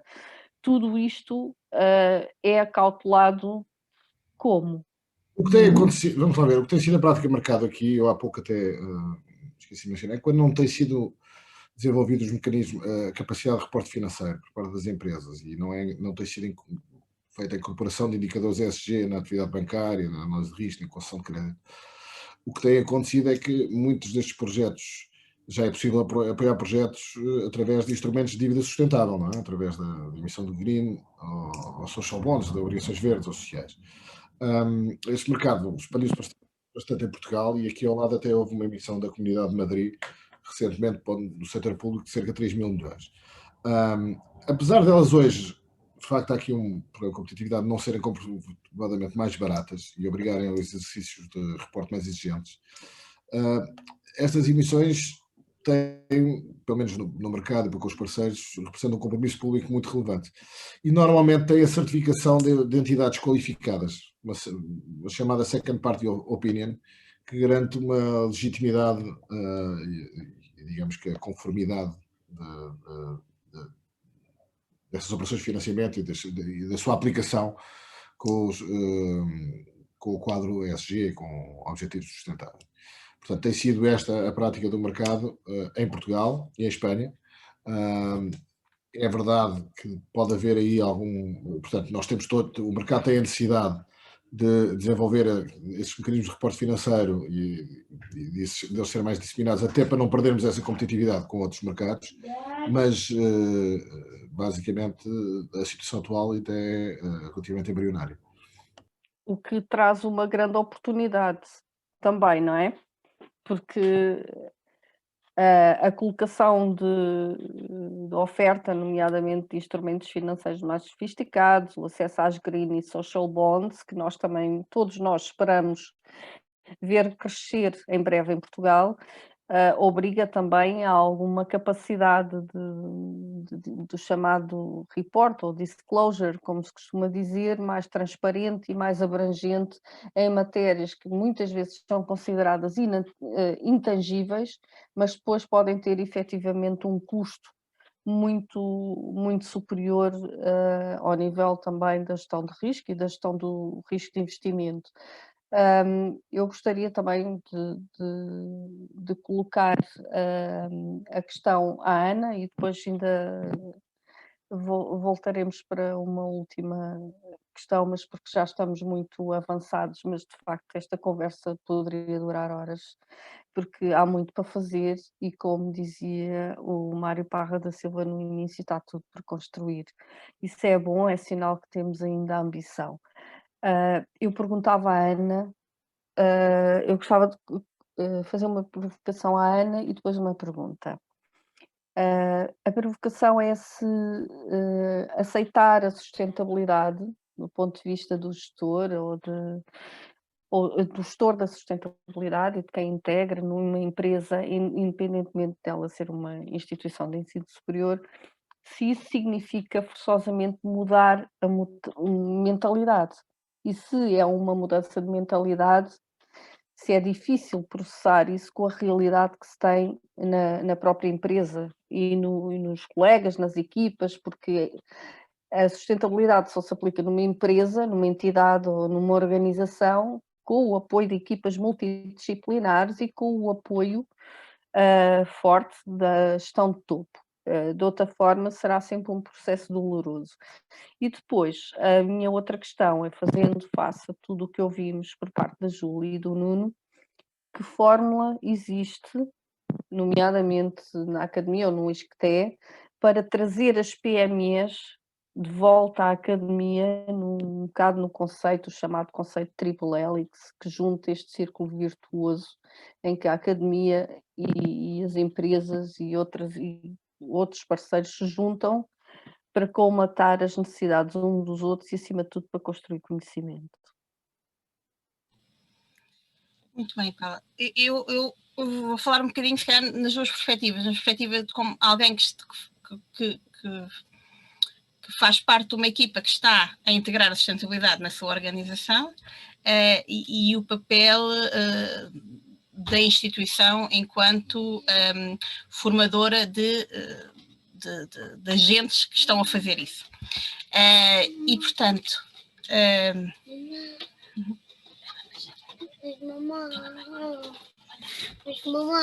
Uma futura gestora. Uma futura gestora, portanto... Uma futura empreendedora. Eu tinha que isto acontecesse, mas estou claramente sozinha com ela em casa. Um bocadinho, está bem? E, portanto... Se quiser, Paulo, eu posso já agora adiantar uma coisa. Agradeço. Há pouco, a Ana, para se chegar à Ana, aconteceu o mesmo comigo. Não sei se repararam, eu por acaso acho que não se viu por causa do meu fundo, mas eu tinha aqui uma filha atrás de mim. Tive que fazer os movimentos para o então, mas isso é bom, vamos ter todos futuro com os vossos descendentes, os vossos filhos. Eu gostava de mencionar, a propósito dessa parceria com a Academia, que nós no Banco de Empresas Montepio, justamente, temos agora um projeto com a Fundação AEP para desenvolver e implementar, estudar o referencial de colaboração entre as empresas e o Sistema Tecnológico Científico Nacional, nas áreas de inovação, do aumento da produtividade e da competitividade, e eu acho, isto no fundo, o objetivo é que possa ser um contributo no futuro para a capacitação das empresas, e portanto, eu há bocado, falou nisso, eu lembrei-me de mencionar isto, e Ana, passo a palavra outra vez. Obrigadíssimo. Muito bem, obrigada. Obrigada por esta camaradagem em espírito, nós em off. Estava-me a acontecer mesmo, eu não sei se vocês repararam, eu fiz aqui os movimentos de corpos, estava assim, por acaso eu o virtual não se viu. Eu não tenho um fundo que disfarce, exatamente. Em off antecipámos que isso pudesse acontecer e aconteceu mesmo. Mas faz parte da vida, acima de tudo somos pessoas, como dizia a Paula. Pessoas, exatamente. E cada vez mais faz parte do nosso dia-a-dia, estamos habituados a isso. Mas eu, portanto... por um lado, a questão da educação é fundamental e do nosso lado, o ISCTE tem desenvolvido em parceria, mais uma vez em parceria com outras instituições também, ações de formação e sensibilização ligadas a estas temáticas para docentes, funcionários, alunos, etc., como uma forma de aumentar a consciencialização, o awareness, não é? que tanto falamos, e isso é fundamental para nós também. O envolver as pessoas na tomada de decisão nos vários níveis e também, por exemplo, o simples facto de pedirmos aos nossos docentes e aos nossos investigadores para refletirem e codificarem a sua investigação e o seu ensino à luz dos ODS é uma forma de criar e aumentar essa consciencialização e ajudar a mudar também mentalidades. Portanto, nós não fazemos por eles, cada um faz num exercício de autorreflexão. E, portanto, nós internamente é muito importante para a nossa atuação. Enquanto instituição de ensino superior, temos naturalmente um papel crítico na criação desse awareness. Eu costumo brincar que nós somos, eu sinto-me sortuda, digamos assim, ou privilegiada, por pensar que estamos, de facto, por nós passam os líderes de hoje e os da amanhã. E, portanto, temos essa responsabilidade, eu acho que sentimos de maneira geral essa responsabilidade de qualquer agente do ensino superior. E, portanto, olhando para a sustentabilidade como uma oportunidade, como já foi aqui várias vezes dito, nós temos não só no debate, não só a obrigação,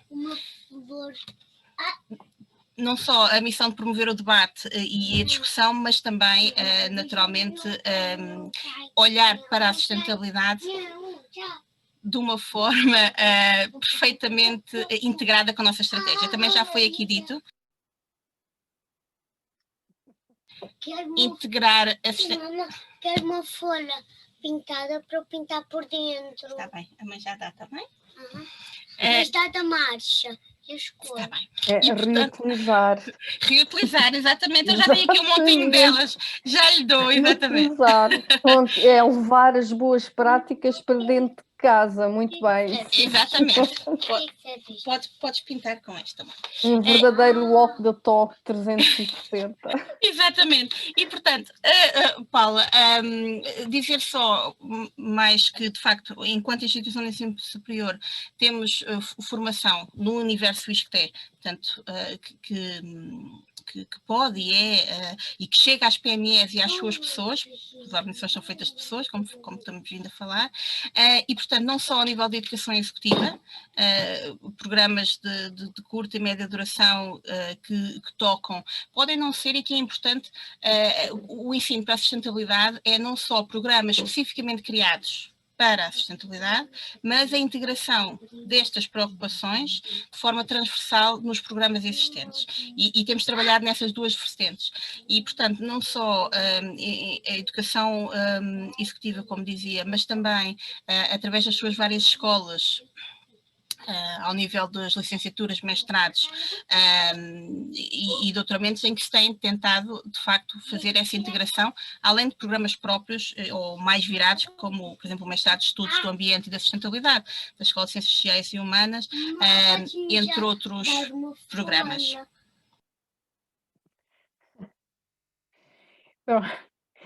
É muito bom perceber o entusiasmo dos mais jovens, principalmente quando estamos em matérias que lhes dizem necessariamente respeito, não é? Porque estamos aqui para salvaguardar que eles efetivamente têm um futuro e que nós somos responsáveis por garantir estes recursos que a Grow Brundtland tanto apregoou há muitos anos atrás, ainda eu era adolescente também, e que me marcaram também. Portanto, é bom perceber que os jovens também estão aqui à nossa volta para nos lembrar que é para eles que nós construímos o amanhã. Eu, antes de terminar, e porque isto já vai longo e o Filipe Pereira deve estar aqui a contar-me os segundos já a pôr em déficit, eu gostava de só colocar uma questão muito, muito simples, mas de rápida resposta, se possível, aos três, mas que é também eu gostava que fosse uma mensagem de esperança. Nós estamos no meio de uma crise pandémica que nos alterou por completo a vida, alterou a forma como nos relacionamos. Estamos aqui em painéis planos, a ver-nos uns aos outros. Felizmente, podíamos nem sequer estar a conseguir fazer isso se não fosse o avanço tecnológico em que vivemos hoje. Não está acessível a todos, infelizmente, esse é um desafio que também enfrentamos, mas a pandemia, de facto, fez-nos reviver e repensar muitas formas de estar no dia-a-dia e de trabalhar. Neste cenário tão incerto que temos para o futuro e sabendo, dando algumas coisas por adquiridas, nomeadamente há situações que sentimos que já não há necessidade, não tanto consumo, não tantas viagens, entre outras coisas, mas acima de tudo a necessidade que também temos de ver pessoas e de estar com pessoas e de estar com os nossos colegas de empresa e os nossos amigos e família. Eu gostava de vos perguntar se vocês estão otimistas, os três, nas áreas de vossa responsabilidade e no percurso tão importante que têm para fazer com as PME, se estão otimistas com a capacidade de transformação das nossas pequenas e médias empresas em Portugal, porque acho que hoje em dia também precisamos de esperança e de incentivo para olhar para amanhã tão incerto. Júlia. Eu estou otimista porque sou naturalmente otimista, portanto já está aqui na minha gênese, mas acima de tudo acho que temos mesmo que pensar de uma forma otimista, embora realista, perante o futuro e no que diz respeito às empresas, e nós já temos visto isto ao longo, desde um ano que estamos a viver esta situação, muitos casos práticos de empresas a reinventar os seus negócios e a tentar encontrar novas soluções e de facto muitas conseguiram com certeza que também temos consciência de que muitas não estão a conseguir e não irão conseguir, e daí também a importância de nós, e estávamos aqui a falar da sustentabilidade social, de nós conseguirmos encontrar aqui mecanismos de inclusão, de coesão, de minimizar as desigualdades sociais, com instrumentos que temos neste momento, que alguns são diferentes do que eram há um ano atrás.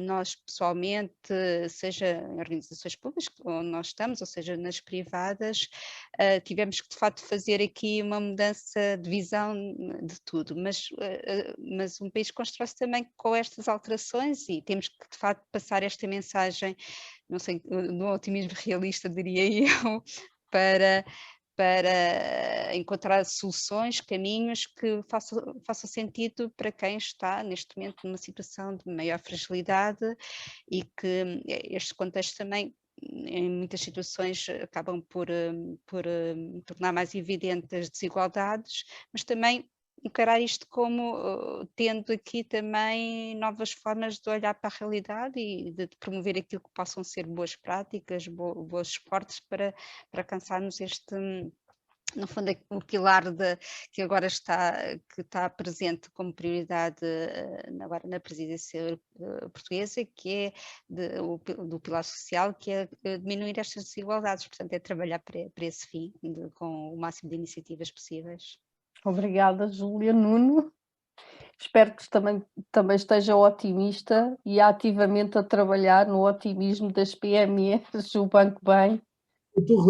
Vamos lá ver, eu estou relativamente otimista pelo seguinte: eu acho que as crises, nós temos passado por algumas crises regularmente, nós, Portugal, e quer dizer, eu acho que o tecido empresarial português demonstrou sempre enorme capacidade de adaptação. Verdade. Reação. Dito isto, houve efeitos da pandemia que são desafios e oportunidades. Houve aqui uma aceleração tecnológica e provavelmente uma alteração das formas de trabalho que não é líquido ainda qual o efeito, mas, enfim, acreditando na capacidade de adaptação das empresas, das PMEs, admito que haja.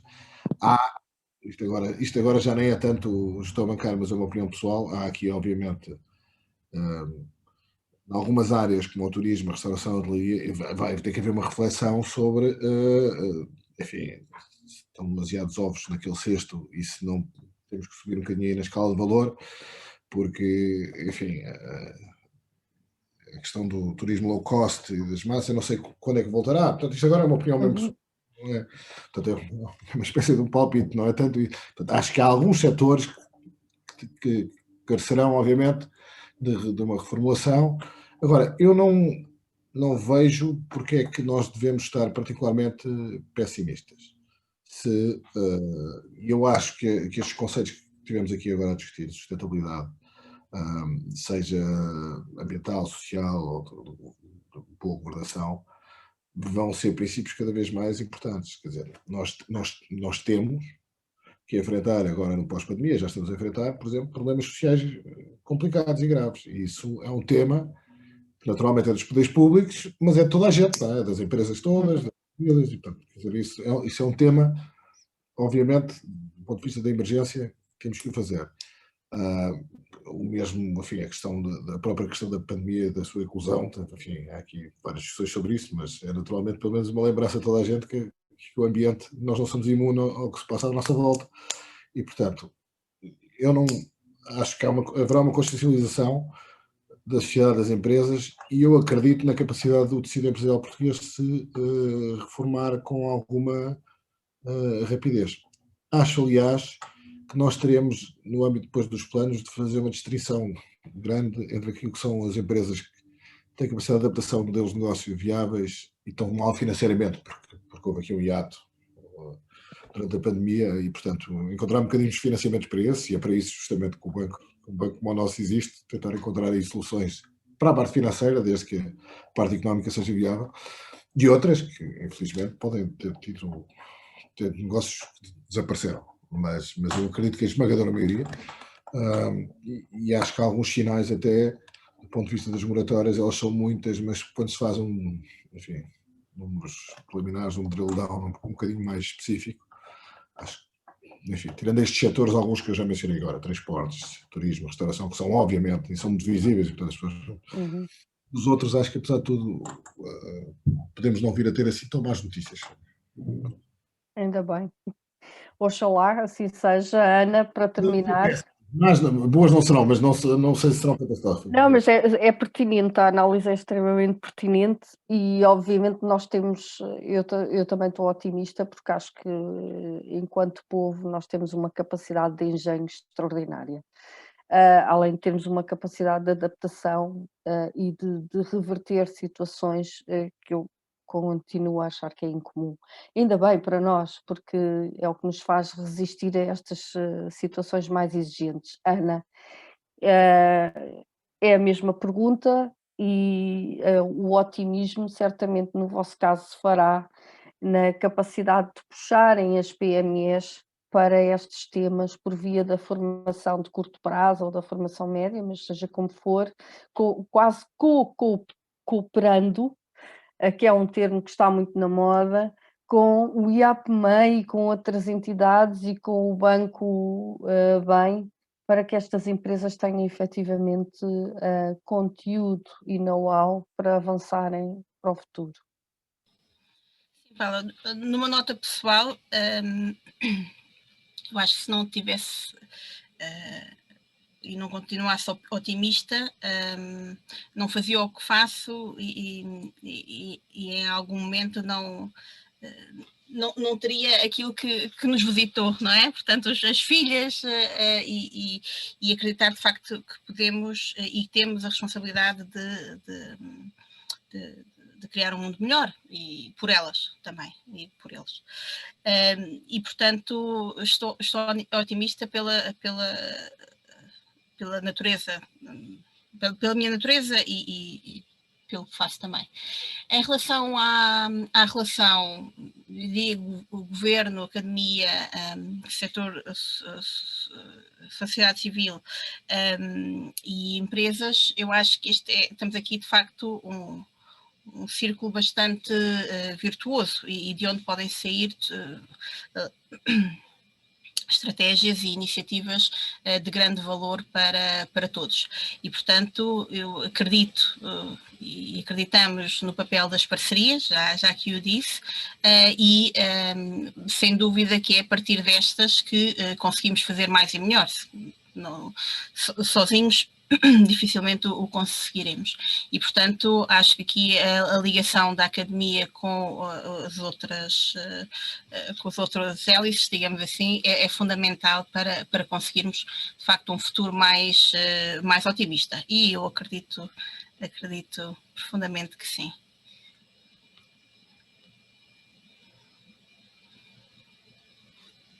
Até eu me esqueço que é preciso ligar o som. Eu quero agradecer-vos muito. Foi muito rica esta partilha. Eu fiquei muito orgulhosa deste bocadinho, que foi maior do que deveria ter sido. Mas eu acho que as conversas também devem ter alguma margem para que nós possamos partilhar um pouco daquilo que é a nossa vertente pessoal, como pessoas, mesmo quando discutimos os temas que dizem respeito a muitos mais, mas a nossa parte humana deve estar lá sempre, em cima da mesa, e esteve nesta mesa redonda, de muitas formas, algumas enternecedoras, e quero agradecer-vos por isso, porque tiveram essa transparência, se é que posso usar esta palavra, de partilhar esta genuinidade que só acresce valor às discussões quando elas são partilhadas desta forma. Por isso, foi uma honra estar convosco, foi um gosto conhecer-vos, a quem não conhecia, a rever quem aqui pude rever também, e gostava de uma vez mais de reforçar o meu agradecimento. Espero que quem tenha assistido e vá depois assistir à gravação possa valorizar os testemunhos e o contributo que aqui foi dado. Júlia Tomás, Nuno Mota Pinto, Ana Simões, muito obrigada. Foi muito bom ter-vos comigo nesta última hora e desejo os maiores sucessos pessoais, obviamente, e profissionais nas demandas que têm para a sustentabilidade junto das PMEs, entre outros temas que são igualmente importantes para o nosso futuro. Obrigado. Muito obrigada. Obrigada. Obrigada. Obrigada. Eu vou passar agora a apresentação da Lusoforma, mas gostaria, antes de mais, de enquadrar o seu administrador, Marcos Pereira. É administrador da Energy Pulse System e da Lusoforma desde 2006 e vai certamente partilhar connosco a visão de sustentabilidade para o mundo das embalagens. Esta é uma realidade que por vezes não temos muito presente, porque usamos, e particularmente nos últimos 15 meses em que foi possível a restauração e outras áreas comerciais ou outros setores de negócio poderem entregar a sua produção através de meios que nos permitissem levar para casa em condições de higiene e em condições, neste caso, amigas do ambiente. A Lusoforma é um dos grandes produtores nacionais de embalagens descartáveis, em folha de alumínio e em cartão, tem mais de 30 anos de experiência e tem um portfólio de modelos que se adapta às necessidades dos seus clientes. Mas, acima de tudo, esta visão que orienta toda uma oferta em sustentabilidade é aquilo que vamos conhecer. Boa tarde a todos. A procura do bem comum deve ser para uma empresa o seu principal objetivo. É sobre este princípio que assenta a gestão da Lusoforma. O meu nome é Marcos Titónio Pereira. A Lusoforma é uma PME familiar com uma história de mais de 40 anos. Tem como administradores o Bernardo e o Gonçalo, meus primos, e eu. E foi fundada pelo meu pai e pelo meu tio. Como a maior parte das empresas que têm sucesso, também nós temos como objetivo no dia-a-dia 3 coisas. Cuidar das pessoas, cuidar do mundo físico que nos rodeia e cumprir fielmente os compromissos com os nossos clientes. Cuidar das pessoas é garantir as condições de trabalho adequadas às funções de cada um, à idade de cada um e ao seu género. É cuidar do bem-estar físico de cada um e é principalmente respeitar cada um na sua diferença e valorizar essa diferença. Numa sociedade que está sempre em mudança, também a empresa tem que estar sempre em mudança. Não tem que crescer todos os anos, nem é recomendado que o faça, mas tem que estar em mudança. Uma mudança que tem de ser esperada e planeada, que deve prever tempos de estagnação e até mesmo de decréscimo, e aproveitar esses tempos para se tornar mais completa e mais forte. Só conseguimos isto quando trabalhamos em conjunto no dia-a-dia, sentindo que todos somos partes do mesmo projeto, que este não vai ter sucesso se não estivermos juntos. Tem aqui o meu primo, Bernardo, que vai querer também dizer algumas coisas. É um facto importante, são de facto as pessoas, toda a gente falou disso aqui hoje. E falámos também já do tecido empresarial português e dos 70% de empresas familiares que ele representa. E é importante dizer que uma empresa familiar não é um legado. Uma empresa familiar é acreditar nos sonhos dos seus fundadores, é conhecê-lo com a palma da mão e é seguir em frente, mesmo quando às vezes não parece possível. Se isso é relevante, eu penso que sim.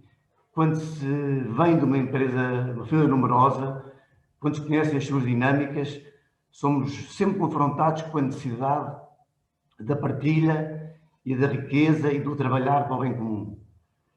Nessa família de muitos membros, à qual temos a sorte de pertencer, sempre temos muitos irmãos, há um sentimento de emoções, sonhos e de vivências que enriquecem cada dia. Na família há sempre quem nada perceba da internet, de cabos e de fichas. Há quem se aventure na bricolagem e com muito sucesso. Há os que gostam mais de estar à mesa que outros. Há tão diferentes aproveitamentos escolares. Há quem se aventure na cozinha. Há os que não viram a cara a desafios. Há sempre uma capacidade de uns para unir a família nas alturas difíceis. É importante sempre alguém que saiba dizer que não. Há aqueles que nunca vão saber fazer a cama. E há também os que olham para fora e que nos levam a reboque para fazer coisas que não conseguíamos atingir, não sabíamos que era possível que conseguimos fazer. Eu diria que cada um, na sua fragilidade, com as suas dúvidas e receios, cada um com a vontade de fazer sempre mais e melhor, todos contribuem para a harmonia tão necessária do funcionamento deste todo. E a Lusoforma é uma empresa familiar, mas é também uma família. Cuidar de cada um e da comunidade, partilhar informação, sucesso e dificuldades e não deixar ninguém para trás. É por isso que lutamos cada dia na Lusoforma. Obrigado, Bernardo. Um professor meu dizia que as empresas com sucesso são todas iguais. Só que as famílias que são felizes também são todas iguais. Porque realmente para ter sucesso, a empresa tem que acertar em tudo. Para terem sucesso, há muitas maneiras diferentes de terem sucesso. Continuando aqui na parte da sustentabilidade. Portanto, há aqui uma parte de sustentabilidade centrada na pessoa, sem dúvida, e é isso que a nós nos interessa, é isso que é a garantia de que o projeto é sustentável e tem continuidade.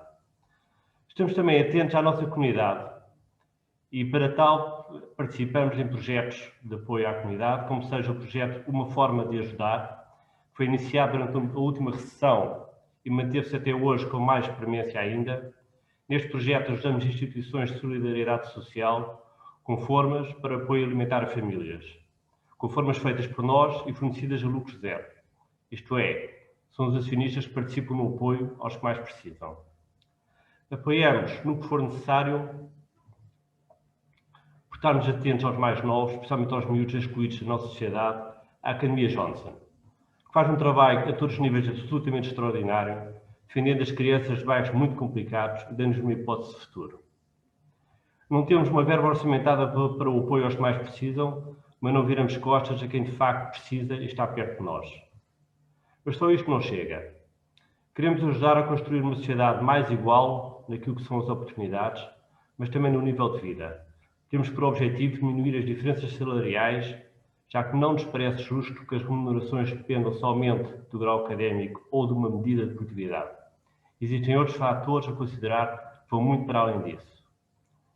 Esta procura do bem comum não impede a Lusoforma de ser PME líder desde 2008 e não impede também de ser PME excelência pelo quarto ano consecutivo. Muito pelo contrário. A Lusoforma é, há muito, certificada no Sistema de Gestão ISO 9001 de melhoria contínua. Este sistema de gestão é a estrutura sob a qual a Lusoforma gera o processo de mudança contínua que serve de base ao dia-a-dia. A política da qualidade da Lusoforma inclui o equilíbrio entre família e trabalho, o investimento contínuo na inovação, a produção sustentável com energia solar que permite, inclusive, vir a participar em projetos de captura de carbono e produção de hidrogênio verde, a participação e criação de comunidades para a disseminação de conhecimento sobre assuntos de ambiente e de ciência e, por fim, um compromisso a 100% com a economia circular. A economia circular assenta na reutilização dos recursos usados, na sua reintrodução na cadeia de valor. É isso que é a economia circular e é isso que nós abraçamos veementemente. Gostaria de, para não me alongar, de terminar com alguns números. Na Lusoforma, em 2020, ou seja, no ano passado, foram produzidas mais de 285 milhões de formas de alumínio. Para produzirmos estas formas, usámos 1.060 toneladas de fita de alumínio, com uma espessura de 50 a 90 microns, isto é, entre 5 e 9 centésimas de milímetro. Enviámos para reciclagem aproximadamente 200 toneladas de alumínio e vendemos estas 200 toneladas por 240 mil euros. Pergunto-me, onde andam as 800 toneladas de formas que valem quase 1 milhão de euros? A reciclagem do alumínio é a base económica de qualquer projeto de valorização de resíduos domésticos. As formas de alumínio de utilização única devem ser incentivadas. Nem o cartão, com valor de reciclagem inferior a 10 cêntimos o quilo, nem o plástico, com valor nulo na reciclagem, podem sustentar economicamente a economia circular no que diz respeito aos resíduos urbanos. Nenhum projeto é sustentável se não souber projetar no futuro. Para nós, o futuro é verde e inclui o alumínio. Obrigado, Paula. Muito obrigado. Muito obrigada, Marcos, também. Muitos parabéns pelo caminho que vocês têm vindo a fazer. Certamente que se constitui uma referência, não só no setor económico que integram, mas também para outros que estiveram a ouvir e muitos que vos vão acompanhar certamente. Nós temos sempre muitos desafios pela frente, nomeadamente a conciliar todas as vertentes que dizem respeito à economia circular, à transição energética, à ambição climática, à inclusão digital e por aí fora. É um caminho. E nós hoje discutimos muito o caminho e discutimos muito as pessoas e as necessidades e os desafios. Mas há uma certeza que nós temos, eu julgo que devemos tê-la sempre presente, é que não o fazemos sozinhos. Eu tenho um particular apreço por África, porque nasci lá, e um particular apreço por dois, ou pelo menos por este provérbio africano, que é: nós chegamos longe juntos e depressa sozinhos. E de facto é um provérbio africano que faz todo o sentido na realidade que estamos a viver. Em jeito de um bocado de embrulhar esta sessão e agradecendo a todos os participantes dela, que me honraram ao estarem presentes e acrescentaram conhecimento ao meu conhecimento. Me fizeram orgulhar também de estar aqui a discutir o futuro, de uma forma modesta, ainda que modesta, do nosso país, da nossa economia, da nossa sociedade.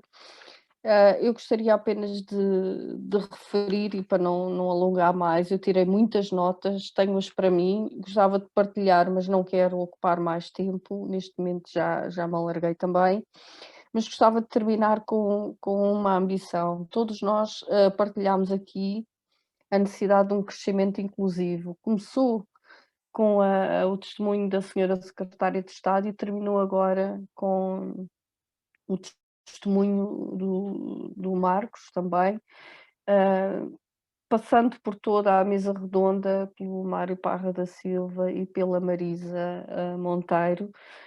Acho que temos em comum a ambição de querermos um crescimento inclusivo, porque um crescimento inclusivo é um crescimento que já de si integra a sustentabilidade e a vertente social.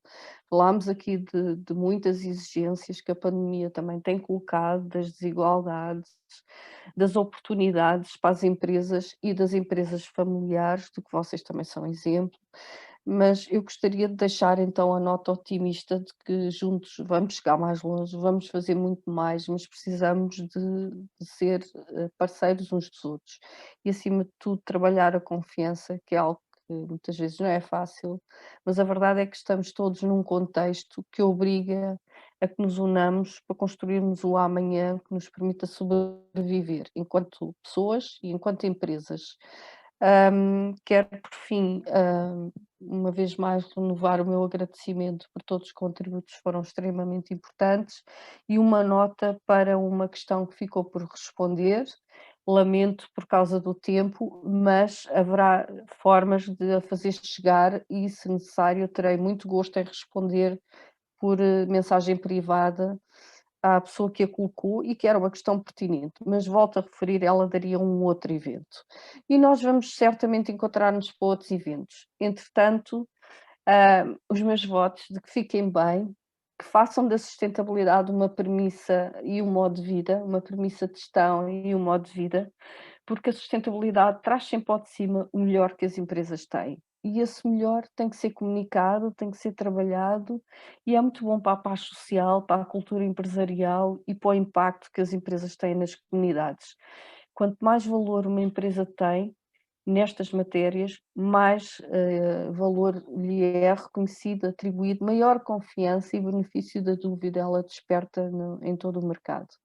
Muito obrigada. Obrigada a todos os que assistiram e tiveram a paciência de ficar até ao fim. Eu saio daqui grata e muito feliz por ver as futuras gerações acompanharem este tema também. Faz parte da nossa vida e dos seres humanos que nós somos e que nos devemos orgulhar de ser cada vez melhores. Muito sucesso, bem-ajam. Foi um gosto imenso estar convosco. Muito, muito obrigada e até breve.